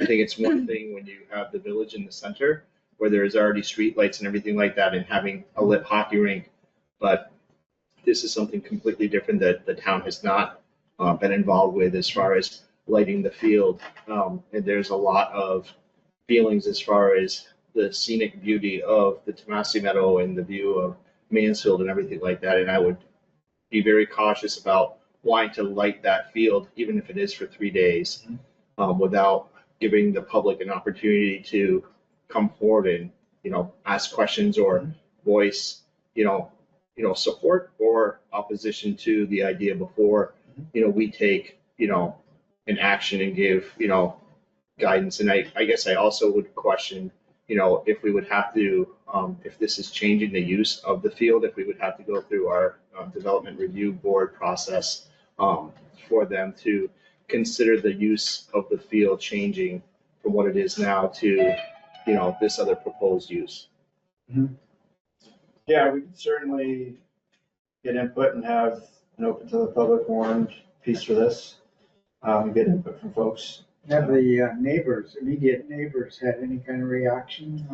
A few have been consulted informally, and I'd say that some are fine with it and some have questions and concerns. Yeah, hearing would be good for them. Yeah. We'll need to get an opinion from Maya whether this will need a DRB review. It is a public facility. It's no different than the pavilion we put up. That needed a DRB review. Land Trust as well, right? Vermont Land Trust we need to consult with because they have a conservation easement on it, but we can have answers for you next time for that if you wanted to. I think it's a good, I think it's a great idea. I just don't know, the concept I think is in keeping with, the spirit of you wanting to engage the public into doing recreational ideas, and here's an opportunity. I think that's great. Whether or not there's support to do it, I think is to be determined, and we need to ask the question and go about it somewhat methodically, so that we're not, stepping into something that we don't want to step into, to make sure we're following our rules and everything like that. So Yeah, I had the exact same reaction. I think it's a phenomenal idea, and kudos to you guys for even thinking about it. Like really, keep pushing those ideas. But it could be very big in terms of poof, the lights are on, and all of a sudden people are like, "What the hell is going on here?" Christmas vacation. I really had that same reaction that we need to do outreach. Everybody that could see it needs to be contacted. Anybody who's in that view shed needs to have a personal contact. I think we got to very deliberately do outreach on this. I don't know if we could get it ready for this year, but maybe plan for next winter. we could try. I mean, I don't have a problem with trying to, fast track this and, get this going, because like it or not, that snow's coming. Right, and if the range is closed, here's a real need to have this, available for, folks to use, so there's a need. Yeah. It's just a matter of, is this gonna fly and get off the ground? And I think that's our job, Right, is that we have right. to try to figure out a way to engage and make sure that the public has an opportunity to be heard. Yeah, I think facilitating that opportunity for the conversation, I think, is something that we should move Agreed. forward with kind of as expeditiously as we can.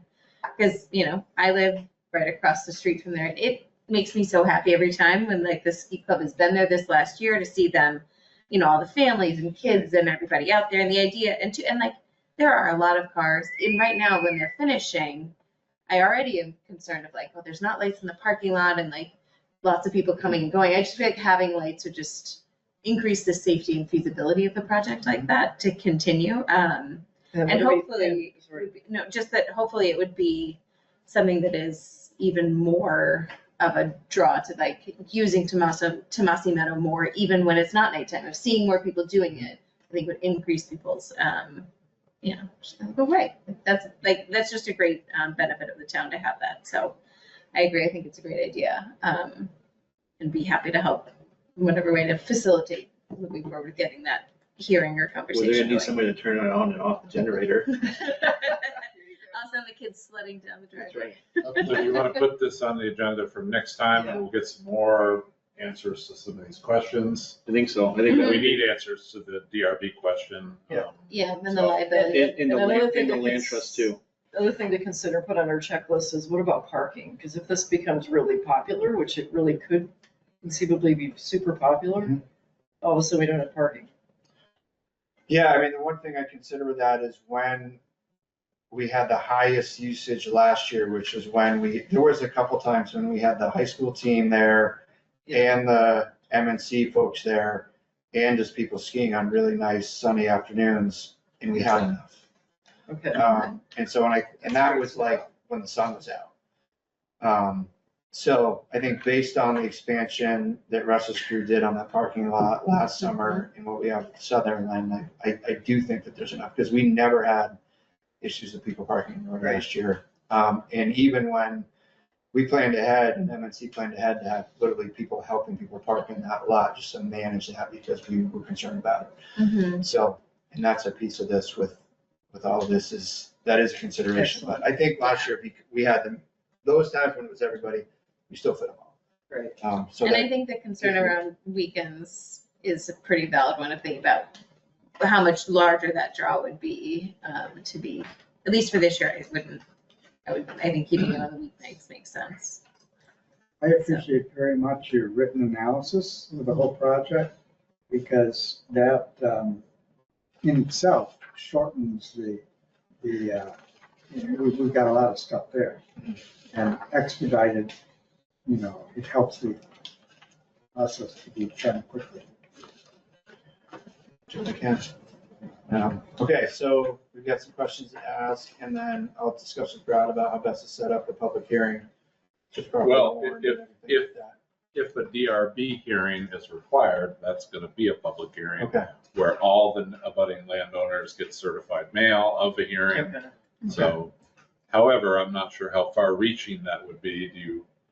It's a little different situation, if you see the light, should you get notice, or, it's a little bit of a different Yeah. situation. So, Mhm. I mean, We'll it look changes into the it. character of that field, so it's a big deal. well, here's the big Let deal. me rephrase that. I'll- It potentially changes the character. And I think we need to be very public about this to say, hey, this is an idea. What do folks think?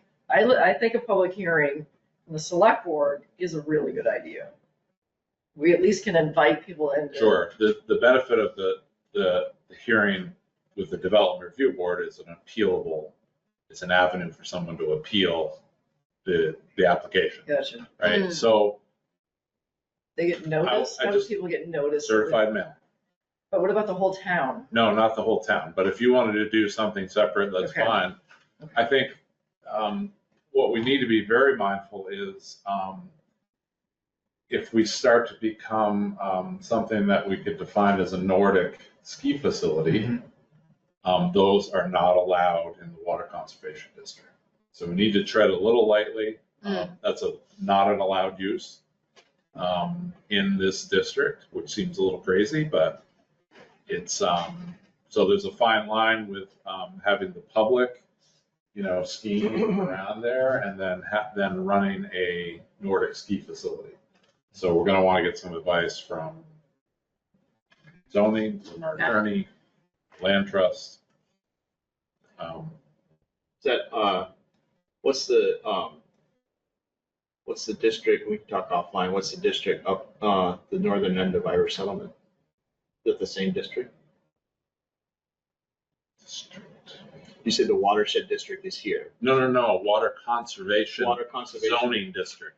Right, so is that the It's a same? zoning, no, it's an isolated district, like where Maureen lives, Tomasi Meadow.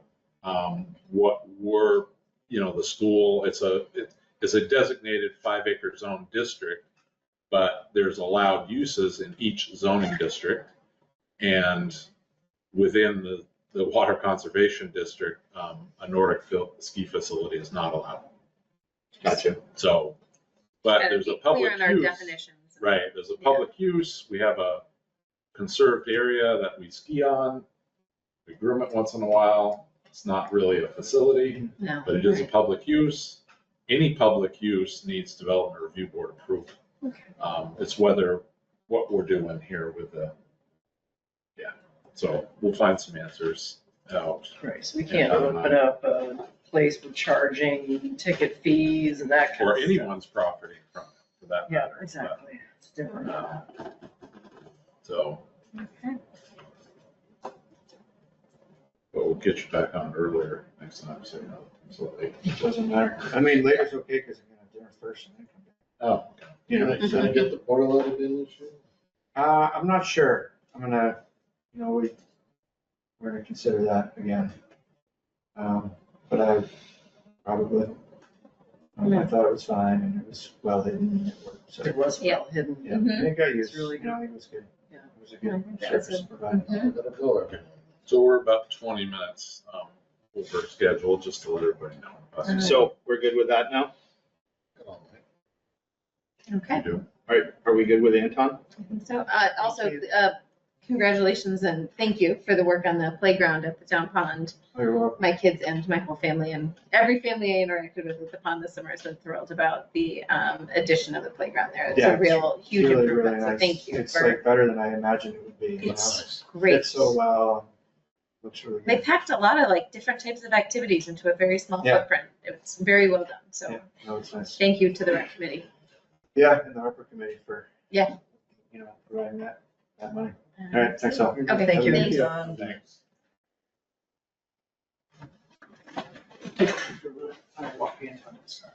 Alright. We're gonna take a break. Apparently, sounds like it.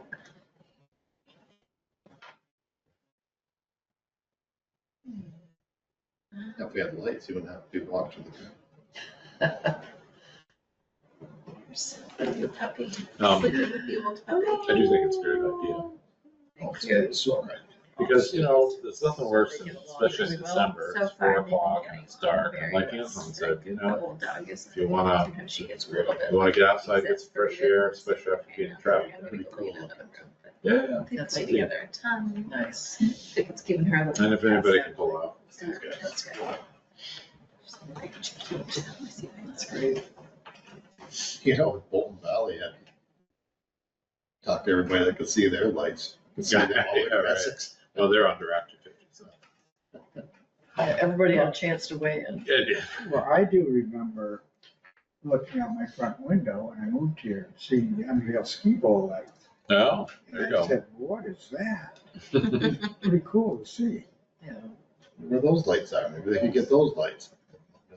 I still see that from my house of where it was. I think if we don't invite comment and get reactions, I think it could blow up big time. Oh, it could. I think it's good to have, it's good to build excitement too for those Yes, people who would agreed. like it. Agreed. Yeah. And Agreed. I think the zoning and the land trust are first, get that. Mhm. Yeah, the land trust, we That's need that. to, Yeah. And the land trust is the Tomasi Field Meadow. Yeah, so they Like, have, there's well, we have a, limitations of what we can do on right, that. we have a conservation easement. They have a conservation easement on the land because they pretty much put up all the money to purchase it. Okay, So the Vermont Land Trust holds a perpetual conservation easement on the property. Yeah. We own it, but but they they have kind of restrictions. regulate it. So we'll see how far they're willing to, Yeah, it's you know, it great. could be the end of it. It's a great idea. I Fabulous. I think it's think awesome so idea too. too. It'd be awesome. I'm just one that I throw my head We up went and out just to go out Illinois anything. then. Yeah, But I did So it. the kids are each had to turn. It's drive. cool seeing the headlamps go through. They're doing the skiing with the Crazy how headlamps. big it It's is. awesome. It's like Yeah. that. It's And like the a candle. headlamps they have So today, we've been- you've seen we just some got of them back. moving. Oh, yeah. see them on the mountain. On Wednesday night. Yeah, Yesterday. Some people That was have just yesterday, but suits yeah, we were out there for that the are- kids to have a chance you know, the to whole suit lights up. work on harvesting. It's pretty wild. My son Tyler. I've got a is 20. headlamp for Yeah. running the dogs at night, but it's like, I'm like a car. Is it a night sun? Yeah. It's a, It's it's a Phoenix, I'll but never it's forget got, the time it's he had a literally, the chance to lumens ride are like farmer. 12,000. We went up It's like the car to watch headlight. on his. Yeah. Four-wheeler. But you need it. Yeah. There's times you really need it. I scared a moose Of off course, he the was like a trail little with it. bit. Right. I'm sure All you right. did. It's like, whoa, whoops, look at the picture. It's like- You have to just It can't see me. It's like- Because I'm Right, blinded. right. I took a turn driving. So I just ran at it with the whistle and blowing like a crazy one and So ran it off the trail. unbelievable, but like, There you go. you know, you're trying to like keep Dogs it in are going between the berserk. rows and it's got like some, you know, like steering assist stuff in it. And I was like trying to figure out how to drive it, but like you're holding this thing so you'd be stopping if you hit something. It was, and like watching the way it cuts it, it's, you know, gosh, and then we blew a hydraulic line. And it's like the whole thing of trying to figure out, okay, and then opening up the panels on this thing. The scale of this equipment, it's wild. Man, but it's so cool. Yeah, that is cool stuff. Yeah.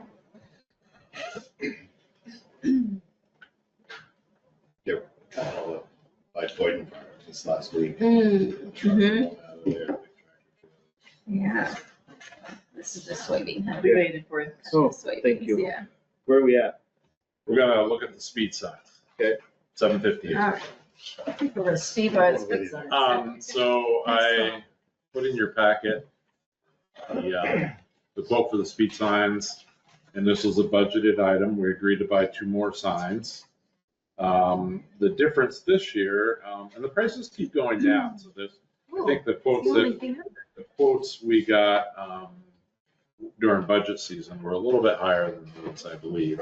So, and they keep giving us, you know, we're starting to buy a lot of these things now, so they're giving us a good deal.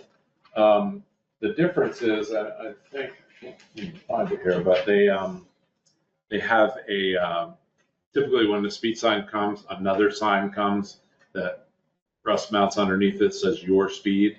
Now they have a wrap that you put basically your speed. It's a decal wrap that goes on the speed sign itself. So that's an option if you wanted to get that. And I included a picture of what one looks like. It's a $150 option. Here it is right here. This thing. So instead of having a separate sign that says your speed, the whole sign says your You speed. got it. Right. Okay. It's $150 option. It won't match the other ones. It won't match the other ones.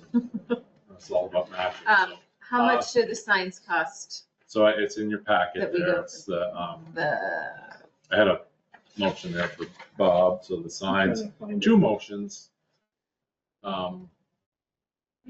The new light that's Yeah, there. on Pleasant Valley as you approach the school, it has the white blinky firing light. Yeah, that's called a strobe. It's awesome. Yeah.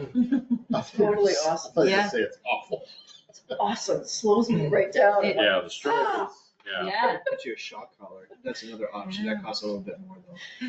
I move to authorize Brad to purchase 2 electronic speed signs as quoted in the total amount not to exceed, I'm gonna say $12,500. This is the one that is gonna include the wrap. Is there a second? I'll second.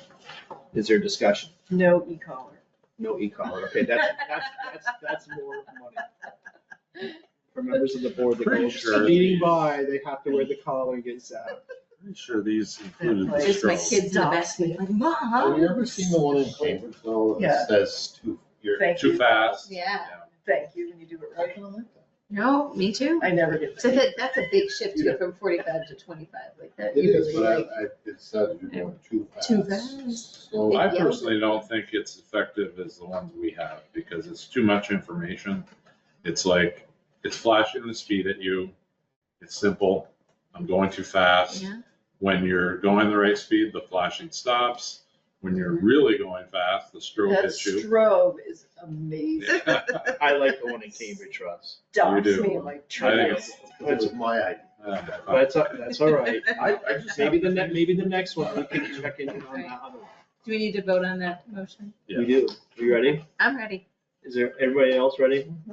Here we go. All those in favor of authorizing up to $12,500 to have Brad buy 2 more electronic signs as quoted. This is the one including the wrap as presented in the packet. Please signify by saying aye. Aye. Aye. Aye. Opposed? Motion carries 4-0. Where you gonna put 'em? River Road, for one. Just think there should be a discussion. A separate Anybody agenda want to item. put any place other than River Road?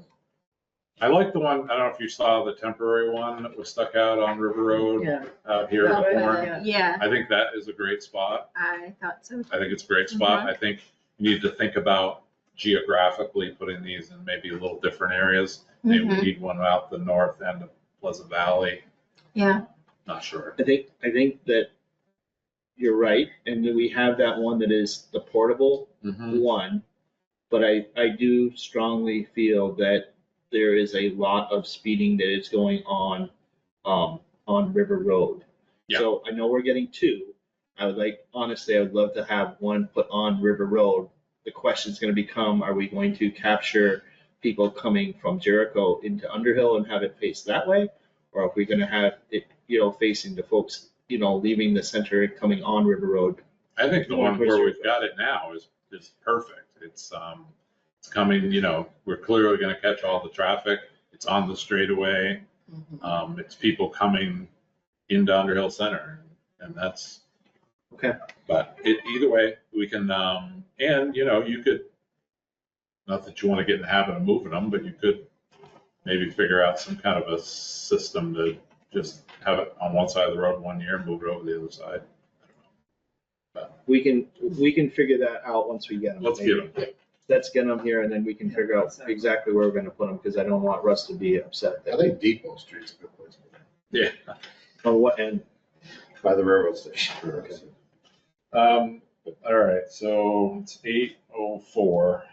So we got the, We're on to my items. Town oh, good, administrator. here we go, rock and roll. So, we got a nuisance, so if you read the packet here, I've got a little read along. We received a nuisance ordinance complaint. This is not an executive session topic. This is, we received a complaint at 3 Hour Settlement Road, basic concerns on multiple unregistered, uninspected trailers. Basically violations to our nuisance ordinance. I attached the nuisance ordinance. I recommend that the town attorney draft an awareness letter as a courtesy, instructing the landowner to contact the town so the issues outlined in the complaint can be discussed and addressed. And I think this is not an enforcement action. This is just what the attorney would call a gee whiz letter. We've noticed, and Why can't we just draft one, and why do we have to spend money on the attorney? We have, Jennifer is capable and she's written the letters. she's not responsible for the nuisance. No, I know that, but our zoning administrator would be, right? No, this is under the purview of the select board and that'll be on next topic regarding enforcement next week, but 2 weeks from now. This is the sole responsibility of the select. On the I'm more nuisance. than, on the nuisance ordinance, Yeah, yeah. correct. Nothing to do with Jennifer, nothing to do with zoning. I'm more than happy to write a letter. I think the idea, after discussing it with the town's attorney, as you get a letter from the town's attorney, brings it to your attention a little bit closer, but if you want to start out with the town and then move to that, that's fine too. But however you want to handle it. But obviously, there's been a verbal complaint or a written complaint, and needs to be addressed. Have we verified? It's pretty clear to see that there's vehicles in the right of way. There's many of them. It's clear to see that it's a violation of them. Okay, so we've done some sort of cursory review. Yeah, and there's actually been some communication with the person Okay. unofficially. That was my next question. Could we handle this similar to what we did with the other nuisance ordinance that we have? Yep. I can, We do an in-person visit with the person. yeah, which we need to notify them in writing, so we I have a think starting record, with the written notification. record certified mail. Yeah. Please contact the town regarding this complaint. It's just what we do with anything. I've done it multiple times as a zoning administrator. If it's consensus of the group to let Brad move forward with addressing this nuisance complaint and then report back to our next meeting, I think that'd be fine with me. Yeah. I'm happy with let you go forward, whether you want to write the letter, whether you want to have it go through the town attorney, you make the decision, you make the call, and we'll be eager to hear back from you on what you find out. Sounds good. I agree. And Dave Cliff's here. Dave, you didn't need to come, but I'm glad you did. The second item on there is, so we have the Harvest Crossing Implementation Grant. As you know, the Harvest Crossing project received an implementation grant 2 years ago, I believe it was. And there's still unfinished business as far as permitting, sub-grant agreement, and so forth. So we're asking simply for a 6-month extension, which is the maximum extension we can ask for. And last time in March, I submitted a letter to the Vermont Community Development Program Board, and they accepted our request for a 6-month extension. Do you have anything else to add to that, Dave? No, I don't. That covers it. Thank you. Dave, your voice sounds very nice on the TV here tonight. You could be on radio. Good bass. That's right. You must have a good microphone. What can I say? I have a cold and I'm hoarse right now, so. Oh, Yeah. I move to authorize Brad, the town administrator, on behalf of the town of Underhill in regard to the Harvest Crossing Implementation Grant, to draft a letter requesting a 6-month extension from the Vermont Community Development Program Board as relates to the Harvest Crossings VCDP grant extension. Is there a second? A second? Any discussion? Hearing none, are you ready for the question? All those in favor of authorizing Brad, please signify by saying aye. Aye. Aye. Those opposed with a nay. Motion carries 4-0. There you go, Brad. All right. Great. Thanks, So everybody. thanks, Dave. Well, I'll coordinate with you, Dave, too, next Thank you, week. Dave. Perfect. Thank you. So the structures grant, we received the structures grant. We signed Bob signed the grant agreement on September 25th. And I'm pleased to announce that we got the fully executed grant back. So the 200,000 is in our pockets, well, All right. almost, or in our coffers. It You will already be. have the bond All right. approved? So the bond's approved. Okay. Mike Weisel and I are actually meeting with one of the landowners on Saturday morning. It's the only time they can meet, but we need to go over easements. That's our next move, is to get the easements secured. And then there's some other stuff we'll talk about next time about as far as bat mitigation that Russ is going to help out with. But that can be a topic for another day. So I just want to say thank you so much for pushing that through. I feel like the town really benefited from your commitment and dedication to see. There was a long process. it was, yeah. So And we thank you had, very much for your work on yeah, that. no Well problem. said. Yeah, it's, Well said. I think we lucked out this year. We got $400,000 worth of grants, Amazing. and Huge. given what Charlie said, you know, Yeah. we should be super thankful. we We're got at that. the end of that train is. So the Pleasant Valley paving grants, 100% complete, are prepared and sent the reimbursement documents, and those funds are in our account. So it came out great. It was an excellent project. Let's hope the bridge comes out Win-win. as well. Mhm. So Butler Road turnaround, just to keep these outstanding items on.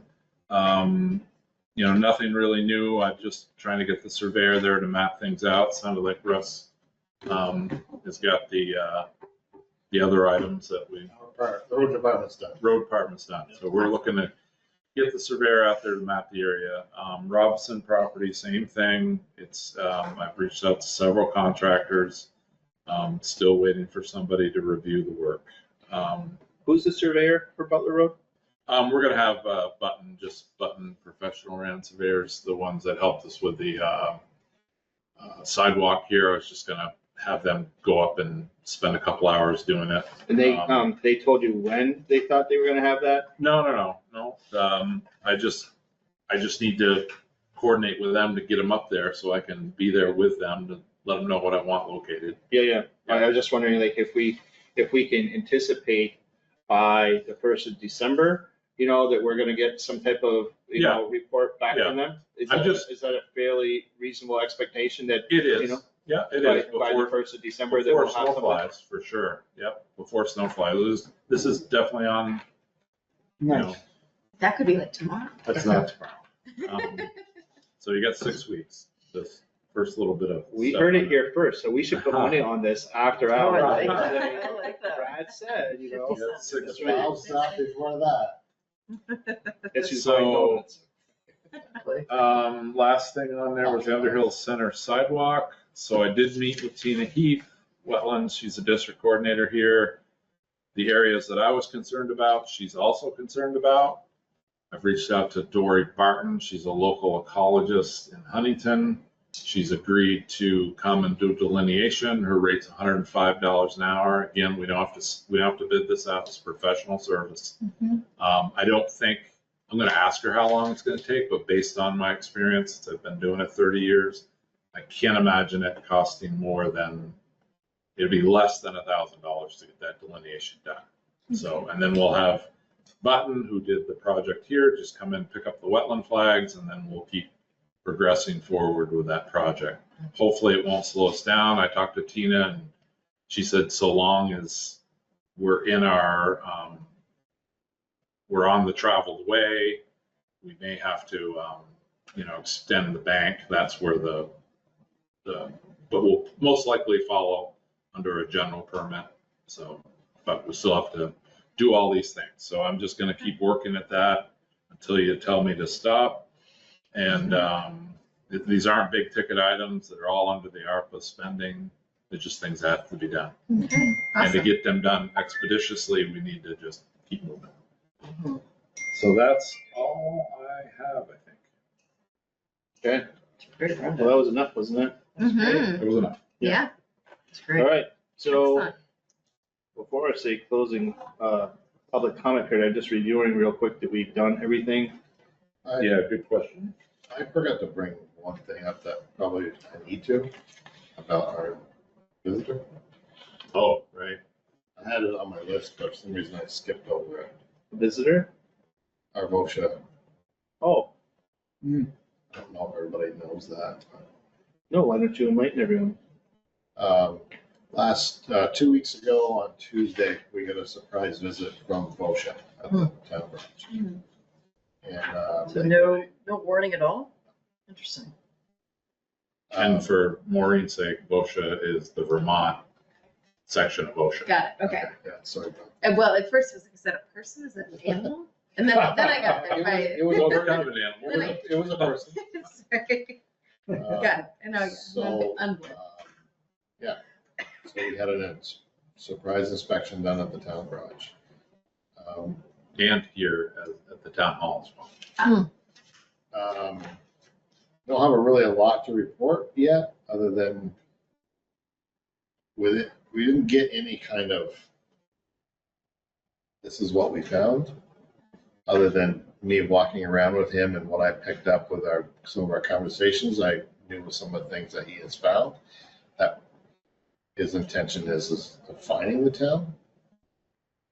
Don't have any idea what that is, or how much that is, or this whole learning experience. For me. And pretty much all of us. I think it's been sort of it's probably the first one that the town has had that anybody remembers. But we've been starting to implement some of the things that he has found that I just in our conversation.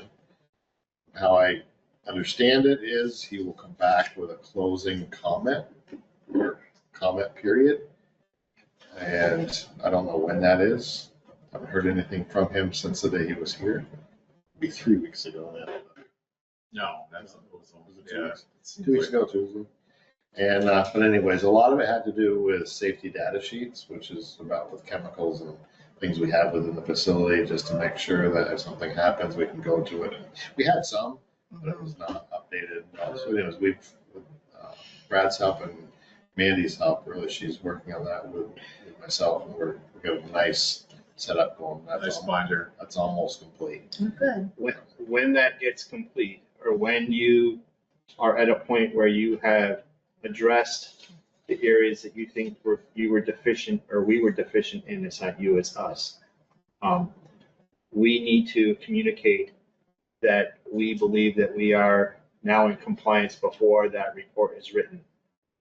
And that will be beneficial to us because that will show that we are attempting to try to mitigate, this problem. So the sooner we can get that done, and the sooner that we can demonstrate and show them, like, for instance, once the book is done, or you think you've got all the list of all the chemicals, get a copy of it and email it to Inspector X and make sure they know, and if there's other things that were done, let's say we're lacking an exit sign, take a picture of it and say, we put the exit sign up in here, there's a picture of it, or a ladder, or whatever the issues are, so that, you can show that, we haven't been sitting on our hands since you left. We've been trying to, take care of things that we know that you were writing down. That type of spirit of, we're trying our best to, make this right. So the other portion of this that you don't know about either is, like, every year we have what's called loss control audit from our insurance passive from Mount League City staff. So the day after, I think it was the day after, Xander, who was the loss control agent for passive, came. Which The was day after. Which was a scheduled. Which That was was a scheduled. that was a scheduled I thing. knew he was coming. OSHA wasn't. So, and Xander did mention the same thing Bob said, that he did work with another town that had massive violations, but everybody got involved. They tried to mitigate all these issues, and they came up with a plan and got it back to OSHA, and they were, they respect that. So I think what Bob said is right on the money. Good. So we'll do what we can. As far as what OSHA found here, I was on the phone call with, I think, with Maya, with the town's attorney. And Mandy took the person around because they have to be escorted. They can't be on their own. The only thing they found here was bleach under the cupboard. And if we're going to have bleach, we need an eye wash station. So the cleaning folks will just be bringing their bleach in and out with them, I guess, and it won't be stored here. Can we get a bid, or get the exit and emergency lighting signs dealt with? Yep, I know it. That's Here. here. There are several that are not I working. know, and I mentioned it. They need to get taken care of. Yeah, I mentioned it to Life Safety Systems, but I'll mention it to. Well, we can go to, if they're not capable of taking care of the request, there are several others that can. Yeah, I know what you're saying. On a positive though, he did mention many positive things that he liked. He liked our eye wash station, how it was done. He liked, our flammable cabinets. He liked the cleanliness of the shop. He liked, so there was some That's good. positives. But I think each time we get one of these loss control audits, we diligently work on it and we improve ourselves, so. I'm okay with the cleaning company bringing in and out their own cleaning products. what I would like to consider is that, you know, the likelihood of someone getting something in their eyes here, you know, does it make sense to just have that as something that's available to an employee, like something weird and crazy happens, Yeah. whether it's out in the parking lot or whatever, at least we'd have, I mean, we've spent money on AED devices. It seems Yeah. like, you know, I can't imagine that having an eye wash station here in the town hall would be all that expensive, and we could probably have something over the, near the mop sink area in the bathroom upstairs. Yeah, I thought about that same thing, Bob, because you never know. Something, who knows? Somebody's down You only here, got two sets of eyes. like a can of paint or something. I don't know. But Did anybody We can see look the into it. story on the news about V-Trans in St. Johnsbury? That, they had a contractor there doing some painting, and he went into cardiac arrest, and No. they had an AED there, and I think they were mechanics on for the trucks that were there, and they did CPR and AED, and they saved his life Wow. That's Nice. good. at a municipal building. That's great. So That's it's amazing. good that we have that. Yeah. Speaking of that, are you guys up for your refreshing? I'd like a refresher myself. We should look into, because I think that you guys all did that AED training, CPR, the ones that were interested were, and I would support, you know, as a board member, I would support, like, if people want to get that training, that we would support that, and if they need to get the refresher training, that we would support that as well. It's Mhm. important. Yeah, especially when the moment happens. So if you want to look into that, Brad, if you Yeah. can find out, you know, who would be able to do a refresher or offer the training to all employees. Yep. And then once we have that, if you want to sprinkle that out to other people that are on our boards. Yeah, because you're right. If Somebody you're could on be the having planning it. commission or zoning or whatever, you know, I would open it up to Exactly. those folks too, that if they're here, that, you know, Yeah. there's gonna be a lot of work to do. Yeah. It's not a one person job, you know, Yeah, type of thing. Exactly. People paying their taxes. I don't know how to use it. There you go. Yeah, I use it. I didn't know. I know CPR, but not how to use one of those things either. Just remember to let go when they say taser, taser, taser. Never mind. E-collar. Oh, no. Don't be afraid, if that, just as a side note, don't be afraid to try using one, because they are pretty self-explanatory. Once you open it up, it directs you Tells you what on to what do. Yeah. to do. There's pictures, there's voice, tells you what to do. Oh, that's good to know. So- Makes sense. Yeah, Or even listen to a YouTube video of it, you know. but does anybody know where the one here is in the town hall? Upstairs in the hallway, You sure? pretty sure. To the right of the door, Right of the door, what, right right, of the front door here. the AD's right here. Yeah, As you're going out the door. I thought you were I trying thought it to was trick us. upstairs in the kitchen. No, it's right It's right there in in the the front kitchen. door. In the kitchen? Been there for a year. All right. Good to Well, know. good to know. Well, Okay. this is just a quiz. So if you come in the front door, there's a sign right there by your head. Okay. It says AED. Okay. So. I walk by it every day. Do you come here? I guess I do. I thought you were trying to trick us. I was. I thought you were too. Like, No, it's I'm as honest. it is. I thought for some reason it was in the kitchen upstairs. All right, so we've done everything on the agenda then?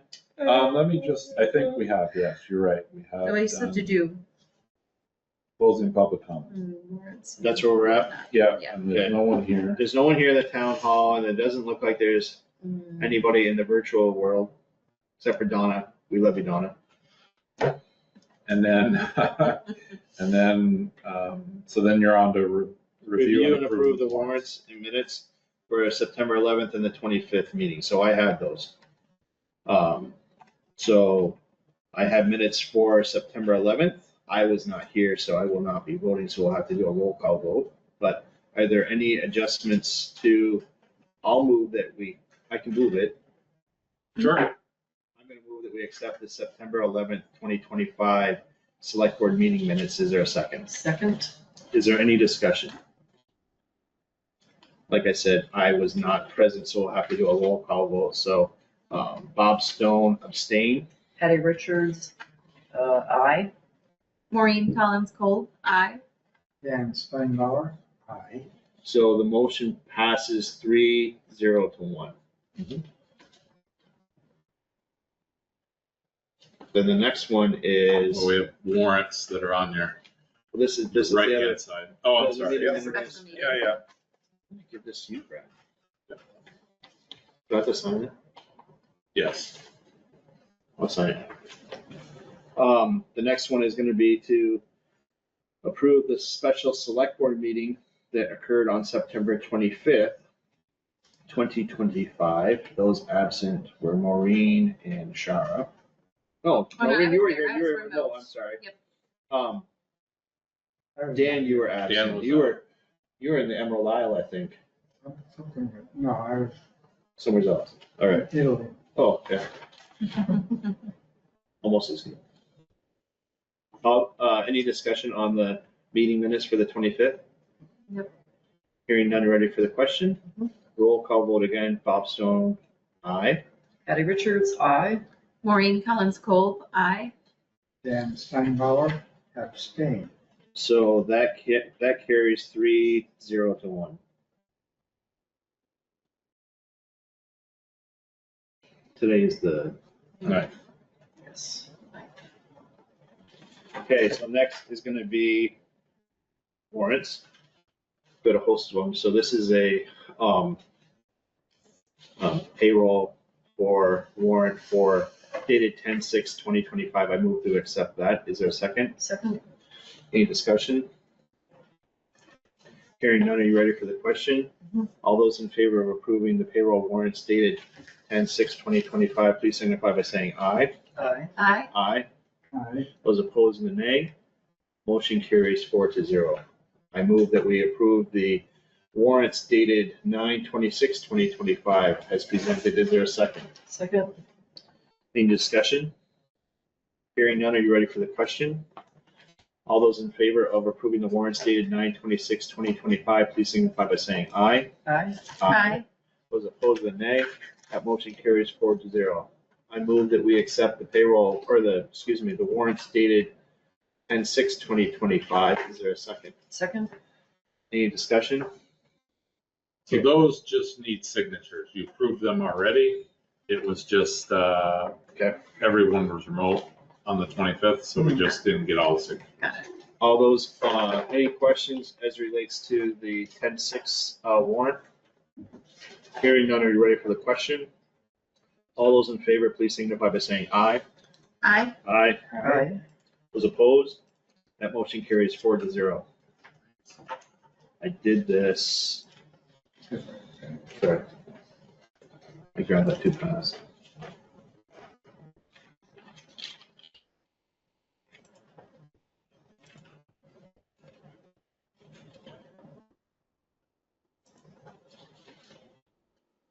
This is the CUD.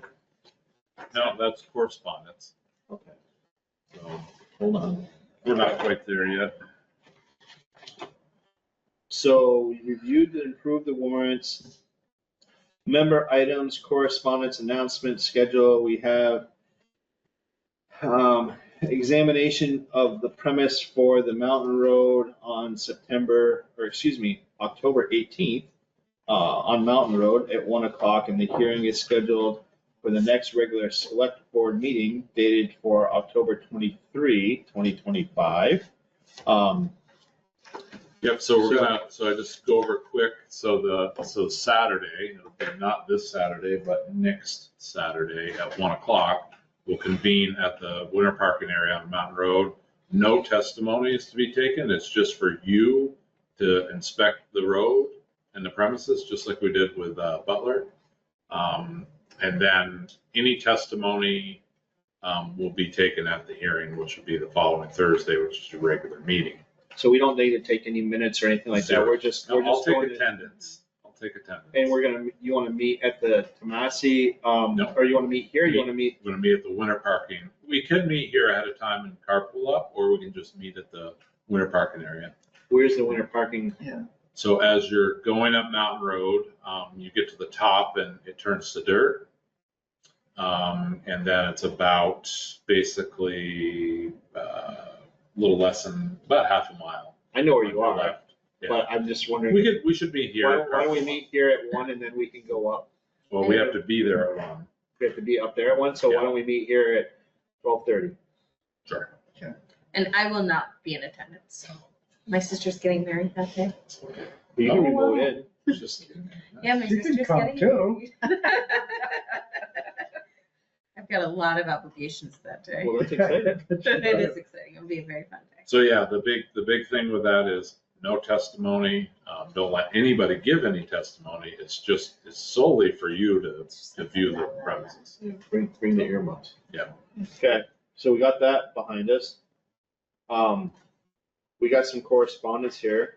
The Chittenden County's Communication Union District is required to just give you notice of their annual budget each year.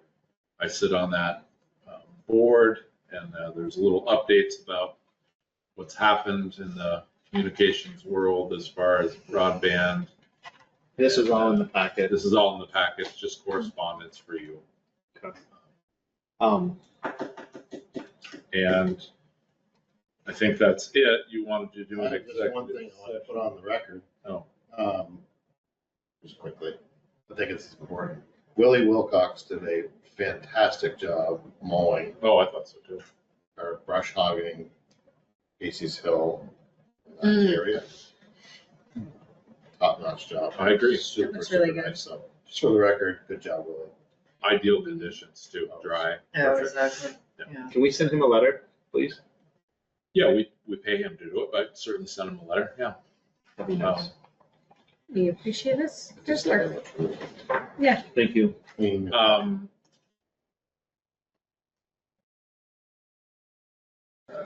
So we talked about executive session. We talked about this contract, so I think, and then there was some talk about executive session for Downs Road, which I don't think would be appropriate unless you are anticipating pending or probable civil litigation or prosecution. Yes, I am. You are. So you're anticipating legal prosecution. Yes, I am. Okay, so you need to make a finding. I'm just telling you what you need to do here. After making the specific finding that a premature general public knowledge would clearly place the public body or a person involved at a substantial disadvantage. Yes. So that's the first thing you need to prove. Then that motion needs to pass, and then you make a motion to go in executive session for the item. So let me clarify. I have a strong feeling and fear that if we take action without discussing this and potentially discussing this with our town attorney, that this will lead to a lawsuit. And I want to try to avoid that. So as the chair, I Okay, would like to discuss that with the board in executive session and potentially involve the town attorney to avoid litigation against the town as relates to Downs Road. okay, so there you go. That's the one motion if you want to. So I'm gonna move that we do that, go into executive for, I don't have the verbatim for the statute and everything like So it'd that. be 313, so Title 1, Title 1, Section 313, 313, 1, 1, E. E. Is there a second? Second. Any discussion? Hearing none, are you ready for the question? All those in favor, please signify by saying aye. Aye. Aye. Those opposed, nay. That motion carries 4-0. So So, the second so- thing, so okay, the second thing is that you need to make a finding that premature general public knowledge regarding the trade of the truck may put the town at a substantial disadvantage. and as the chair of the select board, I feel that if we disclose the amount of money with the deal with trading in the truck would potentially set us at a disadvantage if we were going to sell that outright versus trading it in. Fair enough. Then you'd move to go into executive session for Title 1, Title 1, Section 313, 313, 1A, contracts. Contracts. Is there a second? Second. Any discussion? Hearing none, are you ready for the question? All those in favor, please signify by saying aye. Aye. Aye. Those opposed, nay. That motion carries 4-0. So for both executive sessions, I have Can I just state the time for Donna? It's Yeah. 8:35. You're in executive session. Before we say the time, I could just be given just a little bit more latitude, Brad. Sure. That I would like to have the town administrator and the town road foreman be present for both of those conversations when we go into executive session. Now we can note the time is the same, well, actually, it's 8:36. And now we can go into executive session and we can stop the recording. Okay, stop the recording, and then I will start the recording again and send it off to you guys, Mount Mansfield TV and you, Donna, tomorrow. Thanks. This conference will now be recorded. I am still Bob Stone. I'm still at 12 Pleasant Valley Road in Underhill Center, Vermont at the town hall. We are coming back on the record. We've come out of moved to come out of executive session. I'm going to move that we come out of executive session. It's going to be seconded by Patty. All those in favor of coming out of executive session, please signify by saying aye. Aye. Aye. Those opposed, the nay. Motion carries. We are out of executive session and it is now 12 minutes after 9. The first item, the select board is going to authorize Russ Clark to sell our 2018 truck outright and authorize up to $1,000 for advertising and preparing the truck for sale to the public. The second item that was discussed in executive session is the select board is reviewing available options as it relates to Downs Road, and we will be revisiting that topic sometime soon. With that, I don't believe there's anything else. A motion to adjourn your favorite time is now in order. I move we adjourn. Second. Dan thinks we should adjourn, and so does Maureen. It's not debatable. All those in favor of adjourning, please signify by saying aye. Aye. Aye. Those opposed? Motion carries. We are now adjourned. It is 9:30. 9:13. Thank you. Thank you.